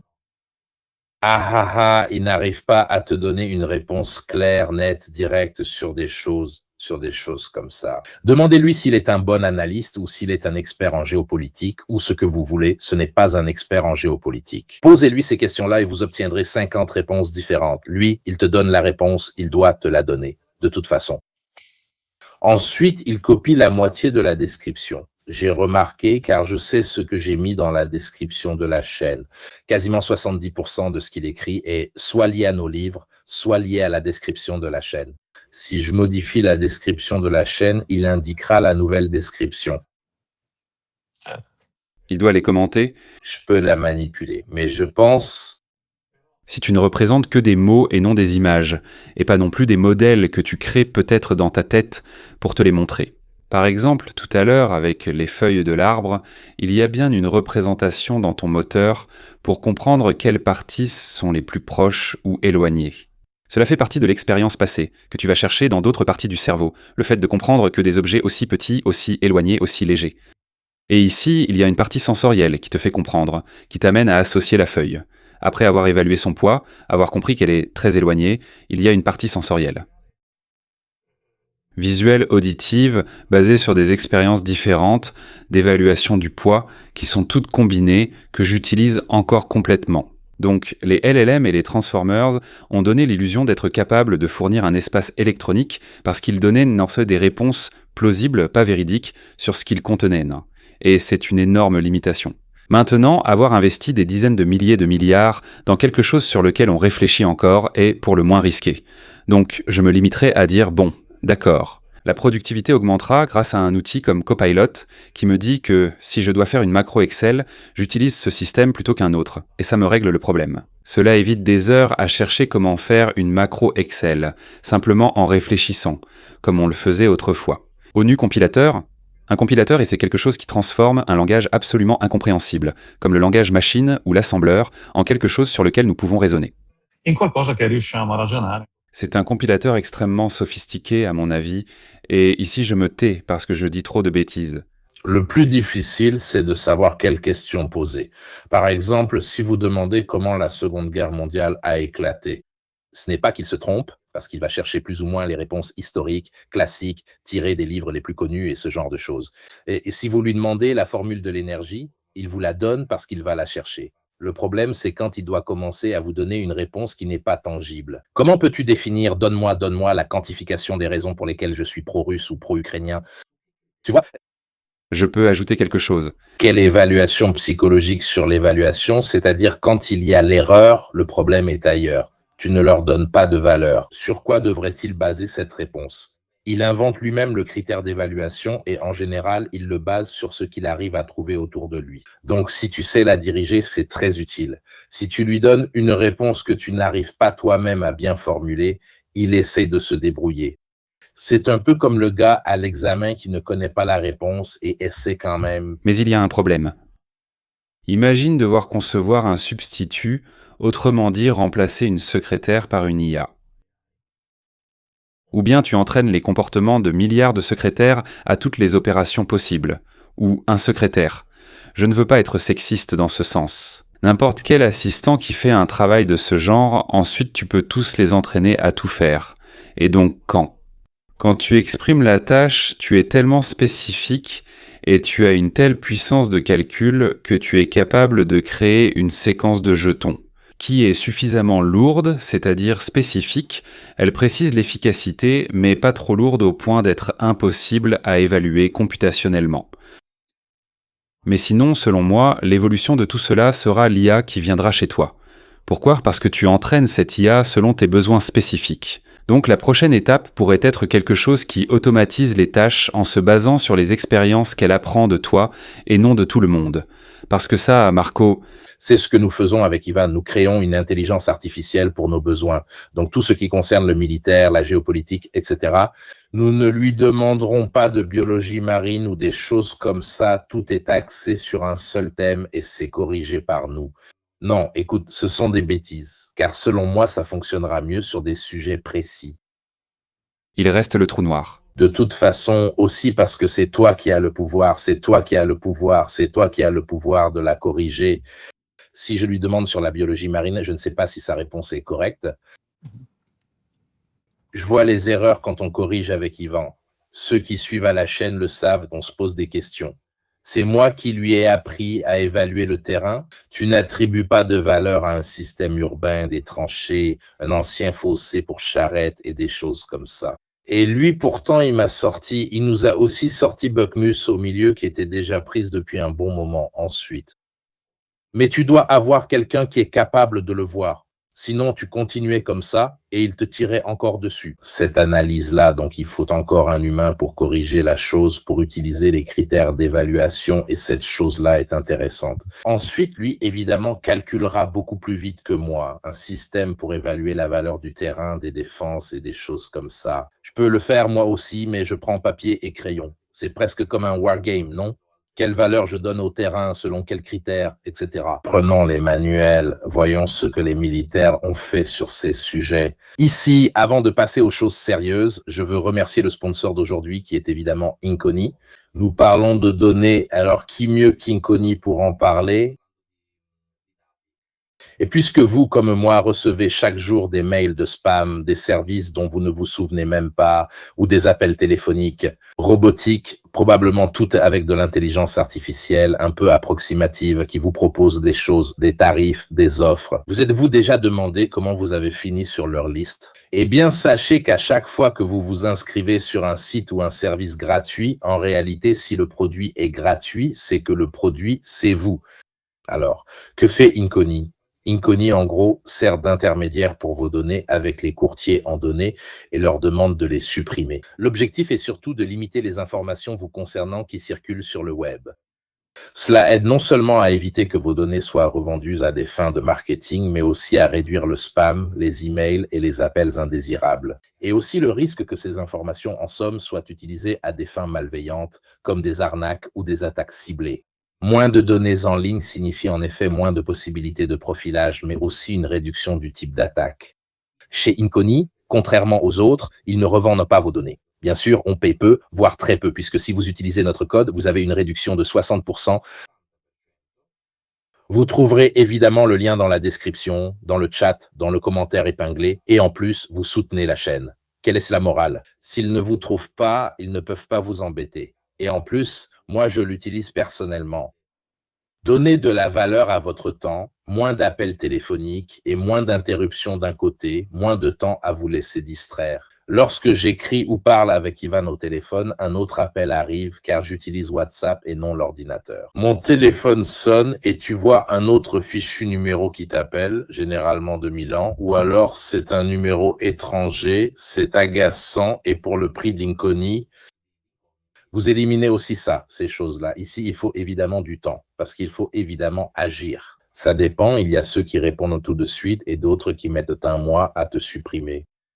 Mais dans une période comme celle-ci, où l'on réfléchit sur les données, voilà, c'est nécessaire.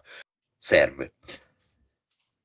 Prochaine discussion importante. Au milieu de toute cette histoire, on évoquait cette forte consommation d'énergie et d'eau qui finit polluée. Ce n'est plus vraiment de l'eau, ils doivent la séparer et la raffiner. Si je ne me trompe pas, ils ajoutent aussi des agents de refroidissement qui sont d'autres substances pour améliorer le transfert thermique. Ce n'est pas comme si tu pouvais soudainement créer un système de filtration pour des millions de mètres cubes d'eau, cela aussi posera un problème. D'ailleurs, on dit qu'une des théories est que dans le futur, l'un des plus grands problèmes sera les guerres pour l'eau. Il y a déjà quelques tensions entre certains pays concernant des bassins hydriques, notamment la Chine, certains en Afrique, etc. Oui. Absolument. Marco, tu veux y aller sur celle-ci? La seule chose que j'ajoute sur la question de l'eau, c'est ceci. C'est l'un des objectifs actuels de SpaceX, l'entreprise d'Elon Musk, parce qu'en gros, ils veulent envisager des centres de données, les placer dans l'espace, voilà, parce qu'il n'y aurait pas de problème pour refroidir, ça se dissipe. La chaleur, oui, mais il se détériore beaucoup. J'ai bien étudié ça. Il se détériore plus vite dans l'espace parce qu'il y a aussi l'effet du soleil, les radiations, etc. Raison. Donc, après 3 ans, il serait moins efficace. Il en a parlé. Je t'en prie, Marco, puisque tu la connais bien, il a parlé avec Asianométrie. Il a parlé avec Cyanométrie. À Asianométrie, essentiellement, il a vu les interviews d'Archis Patel avec Elon Musk et il en a parlé à Asianométrie. Il a dit « Je ne suis personne pour décider ». Mais Sandoni a dit que ça semble un peu une connerie pour beaucoup de raisons. Premièrement, si l'obsolescence est rapide au sol comme dans l'espace. Deuxièmement, il y a un problème de refroidissement. Ce n'est pas très convectif comme l'était Freddy. C'est-à-dire qu'il n'y a aucune... Par rayonnement, mais par irradiation. Mais aussi les... Micrométéorites. Beaucoup moins efficaces. Oui, pour le rayonnement, c'est beaucoup moins efficace. Non, je parlais du fait de rayonner, c'est-à-dire pour irradier sous forme infrarouge, ce rayonnement infrarouge. Cette température générée est très efficace, mais elle est inefficace par rapport, par exemple, à un échange convectif. Ensuite, il y a toute une série de problèmes de fragmentation du calcul, de coordination de ces nœuds, ou alors il faut faire quelque chose de vraiment grand, donc il y a toute une série de problèmes. Le blindage de ces objets augmenterait fortement leur poids. Une série de problèmes absents sur Terre. Tu as de nombreux avantages, mais aussi de nombreux inconvénients. Beaucoup de choses restent à développer. Un jour tu pourrais le faire, mais pour l'instant, d'autres IA seront disponibles quand ce sera possible. Mais tu sais, je regarde toujours ce que fait Elon Musk, pas pour une question de commodité, mais pour une question de « je le fais ». Pourquoi comme ça? En attendant, on commence à construire des choses là-bas, on prend de l'avance. Je donne un exemple, Boring Company. Qu'est-ce qu'Elon Musk en a à faire de creuser des tunnels pour le transport? À quoi lui servent les robots? À quoi lui sert l'intelligence artificielle? En réalité, l'intelligence artificielle...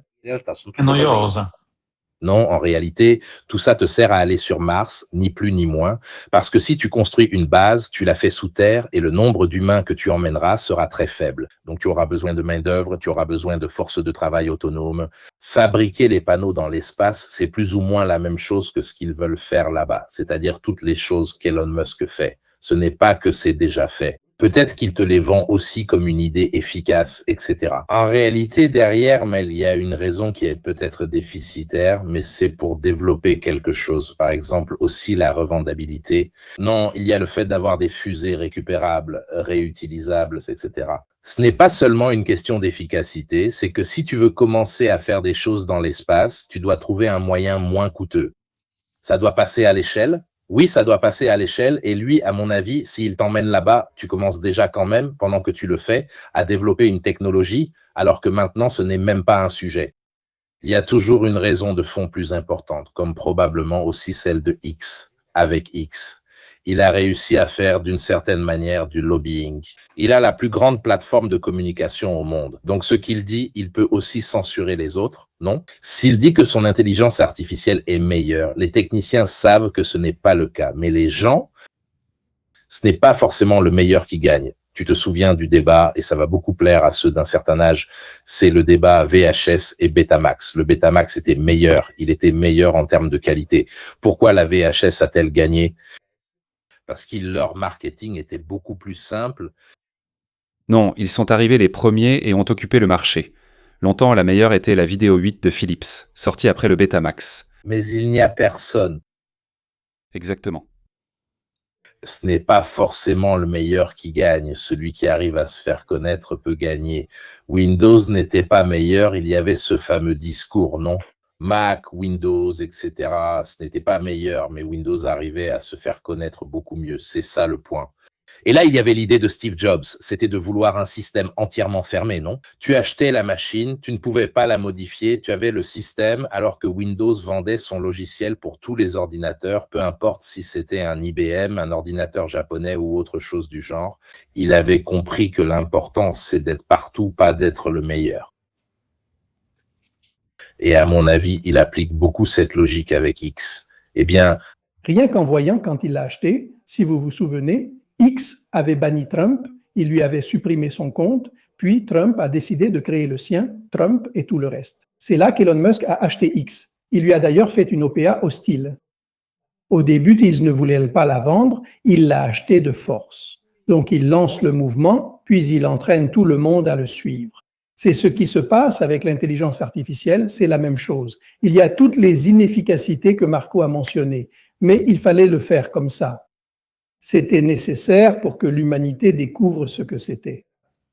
En somme, tu avais besoin de créer cela, ce que tu montres, qui est la même chose.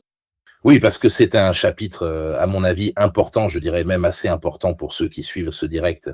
Non, mais aussi le discours sur SpaceX. Premièrement, les voyages, disons en général, l'exploration spatiale n'était plus, il n'y avait plus la guerre froide, ce n'était plus quelque chose où les États s'impliquaient. Lui, il avait besoin au contraire de relancer cette chose. Il n'y avait plus l'iPad et on va sur la Lune ou des choses comme ça. Et deuxièmement, à mon avis, il s'est rendu compte qu'au final, il ne serait pas capable d'embarquer un État dans une course de l'ampleur qu'il voudrait mener. L'accord avec la NASA a été utile en lui offrant une bouffée d'oxygène vital, mais pour ses objectifs, il faut des milliers de milliards. Oui. Je pense que le problème est technologique, ils doivent résoudre ces problèmes qu'il a sous-estimés. Il y a des technologies qui n'ont pas encore atteint leur maturité et Starship a encore des problèmes non résolus. Puis, pour revenir au sujet principal, il y a aussi le problème des centres de données. Je peux rappeler que de 30 à 50%, voire 35% des centres de données prévus aux États-Unis ont été retardés ou annulés. Certainement pour des essais d'interconnexion théorique, pour les transformateurs, et pour les interconnexions, parce que les entreprises qui produisent des transformateurs dans le monde se comptent par millions. Aussi parce qu'avant, ce n'est pas comme si on en produisait. Ensuite, aussi pour les systèmes de refroidissement, et surtout à cause de l'effet des communautés qui doivent les accueillir. Le rythme, le taux de location des GPMV a également chuté de 70 à 90%. Et avec une durée de vie utile de 2 à 4 ans, cela commence à avoir un impact. Exact installe, comment on dit ça en italien? Disons, ça commence à... je ne trouve pas le mot en italien, désolé. Non mince, répète en anglais ce que tu avais dit. Exactement, installation exacte. Prélever son tribut. Disons, ok, oui. On commence à avoir un impact, disons, sur le paiement, sur la question. Si je loue quelque chose qui, en 2 ou 3 ans, a terminé son cycle de vie et qu'une nouvelle technologie sort, je ne te le loue même pas. Bien sûr. Et tout cela a eu un impact. C'est-à-dire, goulot d'étranglement, ce qu'on avait vu sur les GPU, ils avaient construit des data centers où il y avait un GPU d'un certain type et un GPU d'un autre type. Les plus lentes ralentissaient les plus rapides parce que, pour se synchroniser, elles devaient aller au rythme de la plus lente, ce qui crée un goulot d'étranglement. Absolument. La question est, où tout cela nous mène-t-il? À mon avis, tant qu'il y a des introductions en bourse, il y a de l'espoir. À vue de nez. Même si les signaux qui arrivent aujourd'hui. Vous avez entendu qu'en Corée, disons, il y a eu les premiers secousses, parce qu'ils commencent à se poser de sérieuses questions sur la question de savoir à quel point cette chose, disons, est durable à moyen et long terme. Et par conséquent, vous avez vu en ce moment le Nasdaq qui est à au moins 3 et à moins 1,35, au moins 1,35. Avec une introduction en bourse, c'est-à-dire avec une grande entreprise qui s'est cotée, on voit déjà d'énormes fluctuations du marché où l'on commence à se poser des questions, non? Imaginez 2, 3, 4. Je ne suis pas économiste, j'y vais au feeling, mais si les choses bougent de 10 en l'espace de 24 heures avec une entreprise, je n'ose pas imaginer ce qui peut arriver puisque c'est exactement lié à la même chose. Avec 3 ou 4 méga-entreprises de ce genre, des fluctuations de 30 ou 40% sur ce type de technologie. C'est intéressant de voir comment tout est lié, comment tout le monde rame dans la même barque et ce n'est pas comme si... Tu sais, avec les chemins de fer, c'était simple. Tu fais la voie ferrée du point A au point B et tu sais que tu transporteras les marchandises du point A au point B. Ce n'est pas difficile à comprendre. Puis tu réalises qu'il faut creuser la montagne, que le terrain s'effondre et que des coûts imprévus s'ajoutent. Ici, par contre, nous dépensons pour aller du point A au point théoriquement beaucoup de points, théoriquement, potentiellement, énormément. Le problème, c'est que c'est seulement potentiel. Ensuite, au milieu, pendant que ça se développe, nous avons vu qu'à côté se développent aussi des technologies réelles et utilisables, mais ce n'est pas comme si les milliers de milliards dépensés l'avaient été pour identifier les plaques. Tu aurais pu dépenser beaucoup moins avec un projet spécifique là-dessus. Ce sont presque des sous-produits de ces méga investissements. Exactement. Oui, ce sont purement des retombées, disons, de toute la technologie développée. Alors toi, Yvan, comment tu vois ça? Moi, je le vois comme quelque chose dans lequel on a trop investi en pensant qu'on pouvait le remplacer. Disons qu'on a vendu un rêve. En pratique, cette chose est utile. Il y a encore des aspects obscurs qui nécessiteront des développements. Selon moi, il faudra encore 4 ou 5 ans avant que ces modèles trouvent leur place. Combien tu mets sur ton Mac à la maison et combien tu laisses centraliser, qui devrait plutôt être quelque chose comme, je ne dis pas omniscient, mais à qui tu peux poser des questions plus générales. Peut-être que les deux doivent aussi pouvoir se parler. À mon avis, le futur est complètement décentralisé parce que, tu l'as mentionné tout à l'heure, par exemple, un grand défaut de ces grands modèles de langage, non? C'est basé sur cette énorme quantité de paramètres. Maintenant, on a essayé de créer de l'efficacité grâce à un concept appelé Mixture of Experts. Donc, tu ne les utilises pas tous. Mais là aussi, c'est toujours une situation, un cercle vicieux, parce que les grands laboratoires veulent que tu les utilises, parce qu'ils veulent que tu dépenses des tokens, parce qu'ils veulent que tu paies les tarifs qu'ils sont en train de te vendre. Donc, ils veulent que tu utilises le système, même s'ils savent déjà que le système est inefficace. Ce que nous verrons très probablement à l'avenir, c'est cet aspect. Moi, encore une fois, Parle aussi de cet aspect humain, Ivan, où les médecins arrêtent de publier des articles parce qu'ils savent que si un article est publié, une découverte est instantanément aspirée. Donc on essaye, il y a aussi une sorte de compétition préventive qui est en train de naître, disons. absolument, oui, parce que cela vaut aussi bien pour les techniciens qui maintenant font très attention. Et aussi pour les brevets. Oui, pour la propriété intellectuelle et tout le reste. Mais, Mirko, même pour les États eux-mêmes. Maintenant, au Portugal, je peux te le citer par cœur, mais en Italie, j'ignore combien il y a de fonctionnaires. Au Portugal, il y a une population de 11 millions, il y a non. Non, je le sais, Ivan, plus que ton Portugal, ne t'inquiète pas. Ça c'est sûr, ça c'est sûr. Mais ici, ce sera 10% de la population active, c'est-à-dire au moment où, hypothétiquement, cette intelligence artificielle arriverait et ferait tout toute seule, qu'est-ce que tu ferais faire à ces personnes? Donc, il y aura très probablement un facteur supplémentaire que nous verrons à l'avenir qui fait partie du blocage. Donc, pas seulement les personnes qui protestent et qui ne veulent pas du centre de données. Mais il y aura des niveaux, des états supplémentaires qui bloqueront le développement parce qu'ils ne savent pas comment réagir. C'est-à-dire qu'ils n'ont pas de filet de sécurité sociale suffisant. Maintenant, en faisant une prévision, je vais répondre à Marco sur les questions que nous voyons pour l'avenir. Très probablement, il y aura un développement beaucoup plus restreint. Donc, cette idée qui a été donnée sur l'universalité de l'intelligence artificielle va disparaître. Très probablement, il y en aura d'autres. Je vais donner un exemple. Dans l'agriculture, dans les secteurs à faible marge, l'intelligence artificielle n'arrivera pas. Tu peux maintenant inventer le robot que tu veux, tu peux inventer le modèle que tu veux qui arrive à comprendre si le grain de raisin a une maturation suffisante, parfaite et tout le reste. Si la marge de l'investisseur est faible, il ne l'adoptera jamais. C'est-à-dire qu'il n'a tout simplement pas les capitaux pour pouvoir faire face à une chose pareille. En revanche, où verrons-nous certainement une intelligence artificielle forte? Dans l'automatisation. On la verra souvent dans la logistique, déjà évoquée en pharmaceutique et ailleurs, elle sera surtout présente en logistique. Les emplois nécessitant de grands efforts seront très probablement remplacés par la robotique et l'intelligence artificielle. Regarde les méga camions qui circulent déjà de manière complètement automatisée en Chine. Ou bien, Mirko, ce qui se passe dans les entrepôts d'Amazon, c'est-à-dire que tu te retrouves avec un colis qui voyage en 24 heures et ensuite tu es obligé, avec les moyens actuels, de passer 3 jours pour le livrer chez l'utilisateur final. Ça va totalement changer. Ça va totalement changer. Maintenant, puis-je vous donner Dis-moi, Marco. Une information, juste une petite parenthèse très rapide. La nouvelle de ces jours-ci, c'est qu'en Chine, le tribunal a donné raison à un employé qui avait porté plainte parce qu'il avait été licencié pour être remplacé par des robots. Donc le PCC commence à se poser ce problème.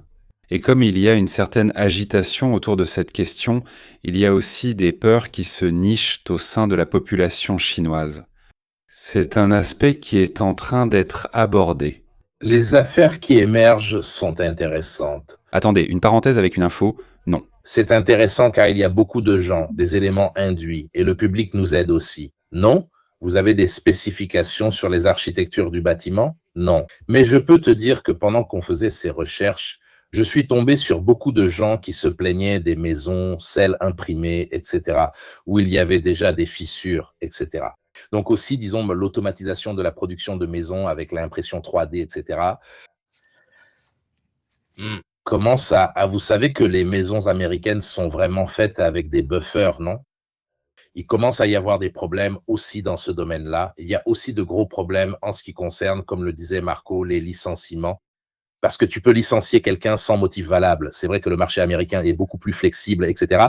Mais on commence à... C'est la Chine. Si cela arrive en Europe, la situation commence déjà à être différente ici. Imagine le service des ressources humaines, etc. Les ressources humaines.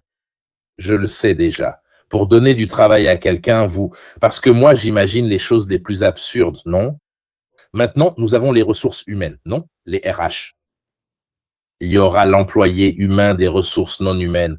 Je m'imagine qu'ils vont créer ce service parce qu'il y en aura forcément un.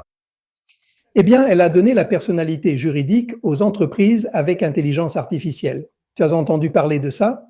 Donc, une entreprise entièrement gérée par l'intelligence artificielle a maintenant la personnalité juridique en Argentine. Il faut aussi le dire, il faut toujours fournir l'élément et puis aussi la touche potin. Elle l'a faite en mai. Eh bien, Peter Thiel et sa famille vivent à Buenos Aires depuis avril. Donc, en somme, l'Argentine devient le premier pays au monde. L'intelligence artificielle a la personnalité juridique. Et on va voir des choses intéressantes. Les gars, la question fondamentale est la suivante. L'intelligence artificielle a un gros problème avec les exceptions. Là, l'être humain devra intervenir. Qu'est-ce qu'une exception? Aujourd'hui, les modèles de prévision météorologique sont presque parfaits. Où a-t-il une hallucination? Où se trompe-t-il complètement quand il y a une exception? Quand il y a une tempête inattendue, là, il hallucine complètement. Au moment où le comportement météorologique est normal, voilà, les modèles d'intelligence artificielle sont actuellement supérieurs aussi bien aux humains qu'aux anciens algorithmes. Et donc, c'est tout un système qui doit être alimenté, mais la supervision humaine, pour le moment, est fondamentale. On ne peut pas s'en passer. Conclusion. Conclusion. La capitalisation totale est de 25 trillions. Nouvelles introductions en bourse.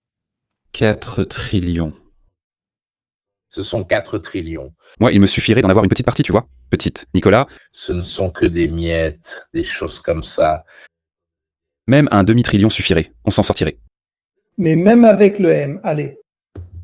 Pour conclure, Tsubao Kopo, nous avons beaucoup de sociétés interconnectées, des lois qui ont été modifiées pour permettre cela, parce que paradoxalement, la loi essaie de suivre ce qui est en train de se passer. Tout va très vite, il faut aussi faire évoluer les lois plus vite, plutôt déréglementer surtout. Gros risque, car la diversification du risque n'existe plus lorsque presque toute la tranche de marché des premières sociétés concerne l'intelligence artificielle ou est en tout cas liée à des investissements croisés, etc.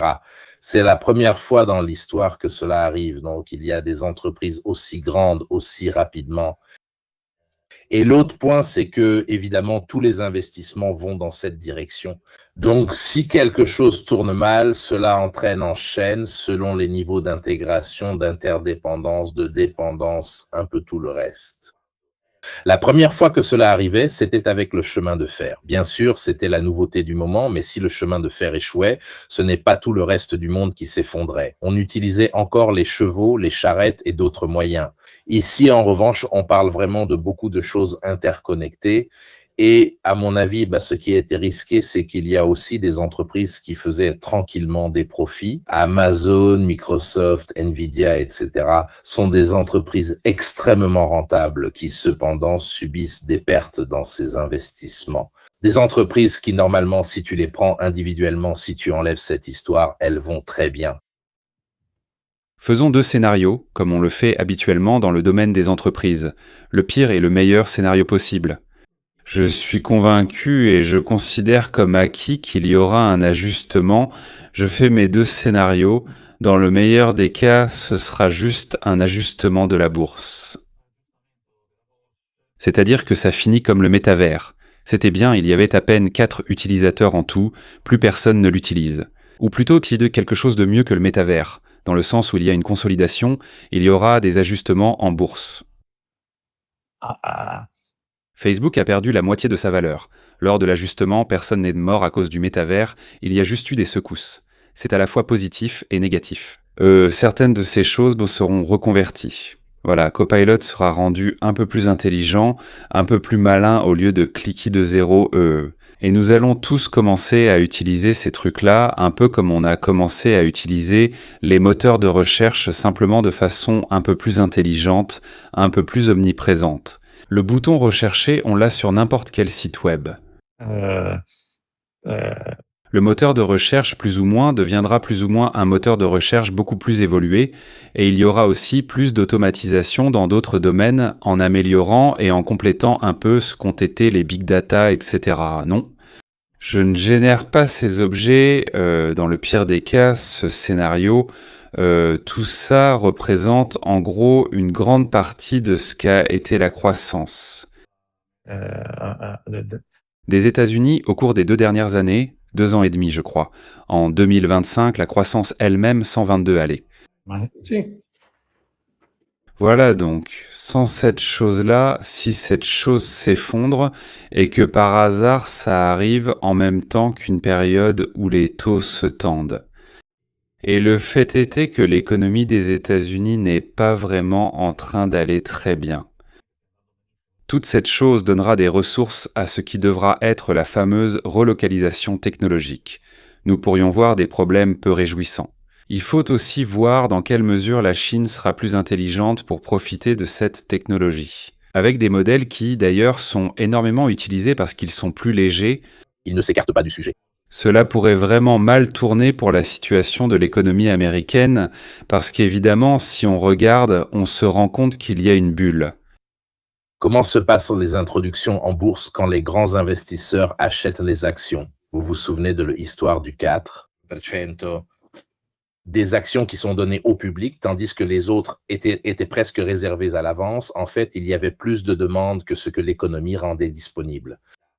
Cela participe à l'évaluation initiale qui grimpe à 217, puis ils vendent au-dessus de 200.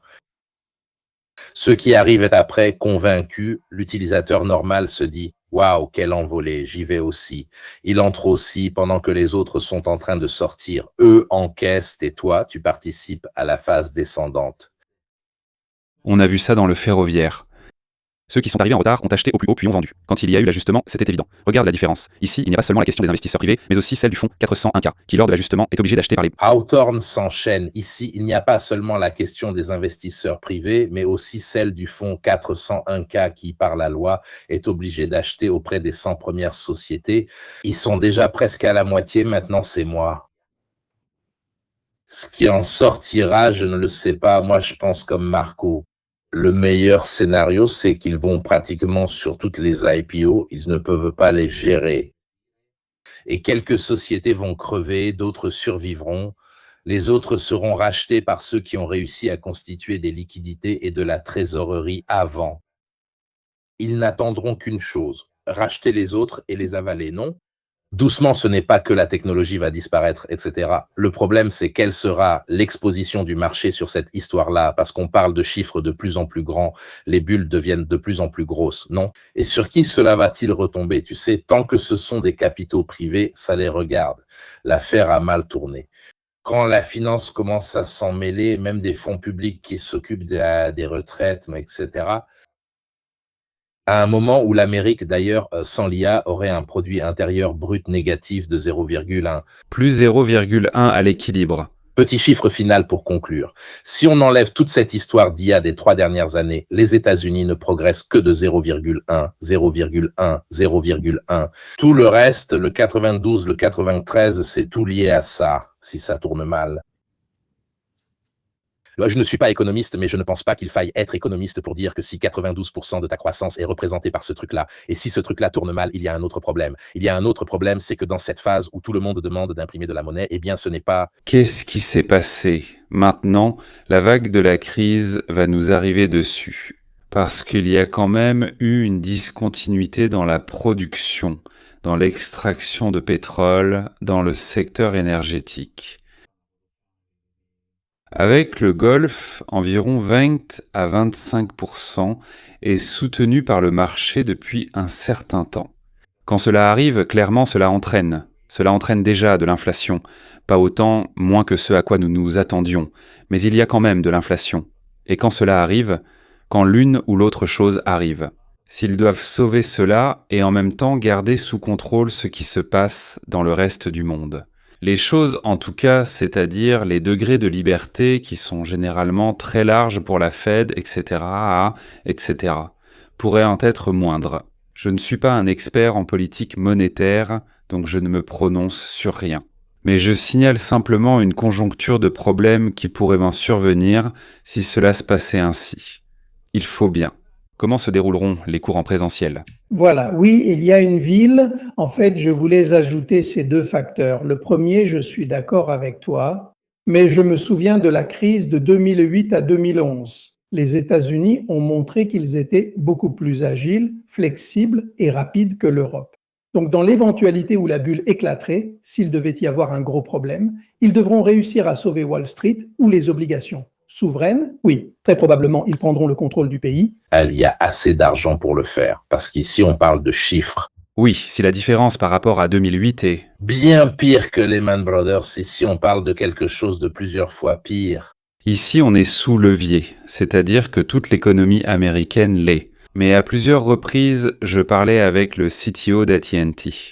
Regardez les expositions financières d'AT&T. Verizon. Même Verizon a 180 milliards de dettes qu'elle doit renouveler, des obligations qu'elle doit renouveler au taux d'intérêt actuel. Doivent-ils augmenter les taux d'intérêt? L'économie américaine utilise plus de leviers ces dernières années. Tu l'as mentionné tout à l'heure, la dernière phrase que tu as dite est déterminante, selon moi, avant mon intervention. Pour les élections de novembre, la question est, si Trump perd, il refusera les résultats. Et s'il les gagne, il y aura probablement beaucoup d'autres secousses. Donc novembre est un mois déterminant, je ne sais pas. Probablement, Anthropic essaiera de faire son introduction en bourse avant ces élections, vers la fin octobre, pour sécuriser les gains. Exactement. Exactement, absolument, oui. Les autres, je ne sais pas.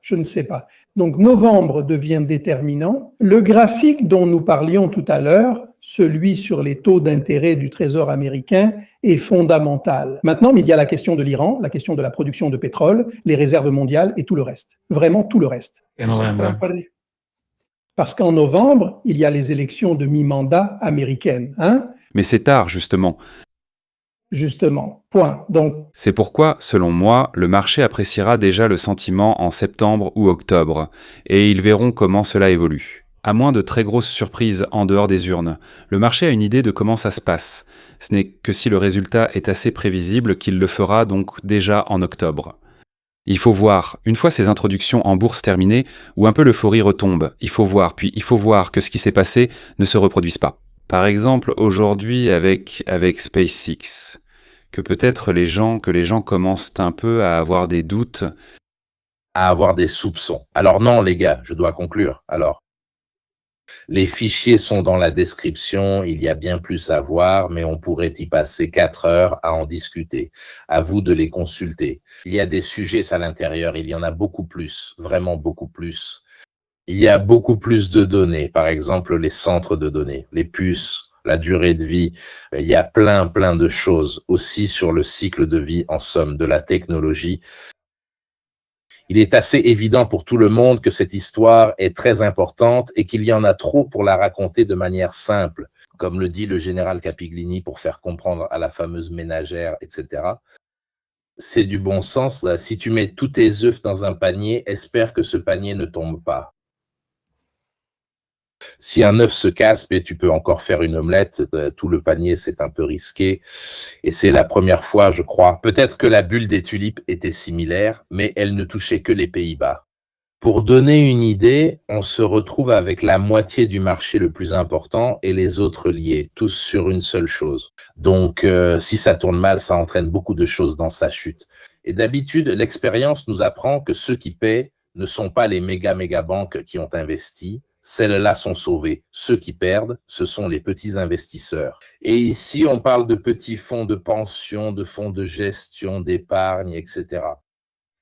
Donc, cela donne matière à réflexion sur cette histoire-là. Et de plus en plus de choses sortent.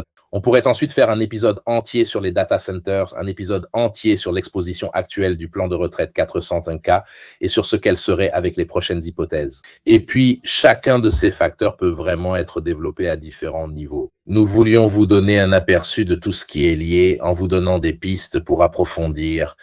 Ensuite, il y a des chaînes plus spécifiques qui traitent de chaque sujet individuellement, où vous trouverez, disons, les différents thèmes analysés de manière beaucoup plus approfondie et qui souvent ne sont pas reliés entre eux. Voilà le problème de la spécificité. Si ta chaîne traite uniquement des marchés, tu parles seulement de cet aspect, pas de la partie physique, n'est-ce pas? Mais quand tu relis toute cette stratification, tu vois combien de choses sont liées et devraient être approfondies. Donc, je remercie énormément Marco Bussi, Ivan Barbato et ceux qui nous ont suivis à cette heure-ci. Un horaire un peu spécial, disons, parce que demain, il a un jour férié national au Portugal. Marco part en vacances. D'habitude, quand Marco part en vacances, il se passe quelque chose comme pour moi, je ne sais pas. Je peux aller à la plage, quelle partie, un pré-coaching. Donc, merci à tous. Et je voudrais vous dire bonne nuit, mais malheureusement, il est 18h, donc bon appétit, probablement. Eh bien... Bonsoir. Au revoir, merci à tous.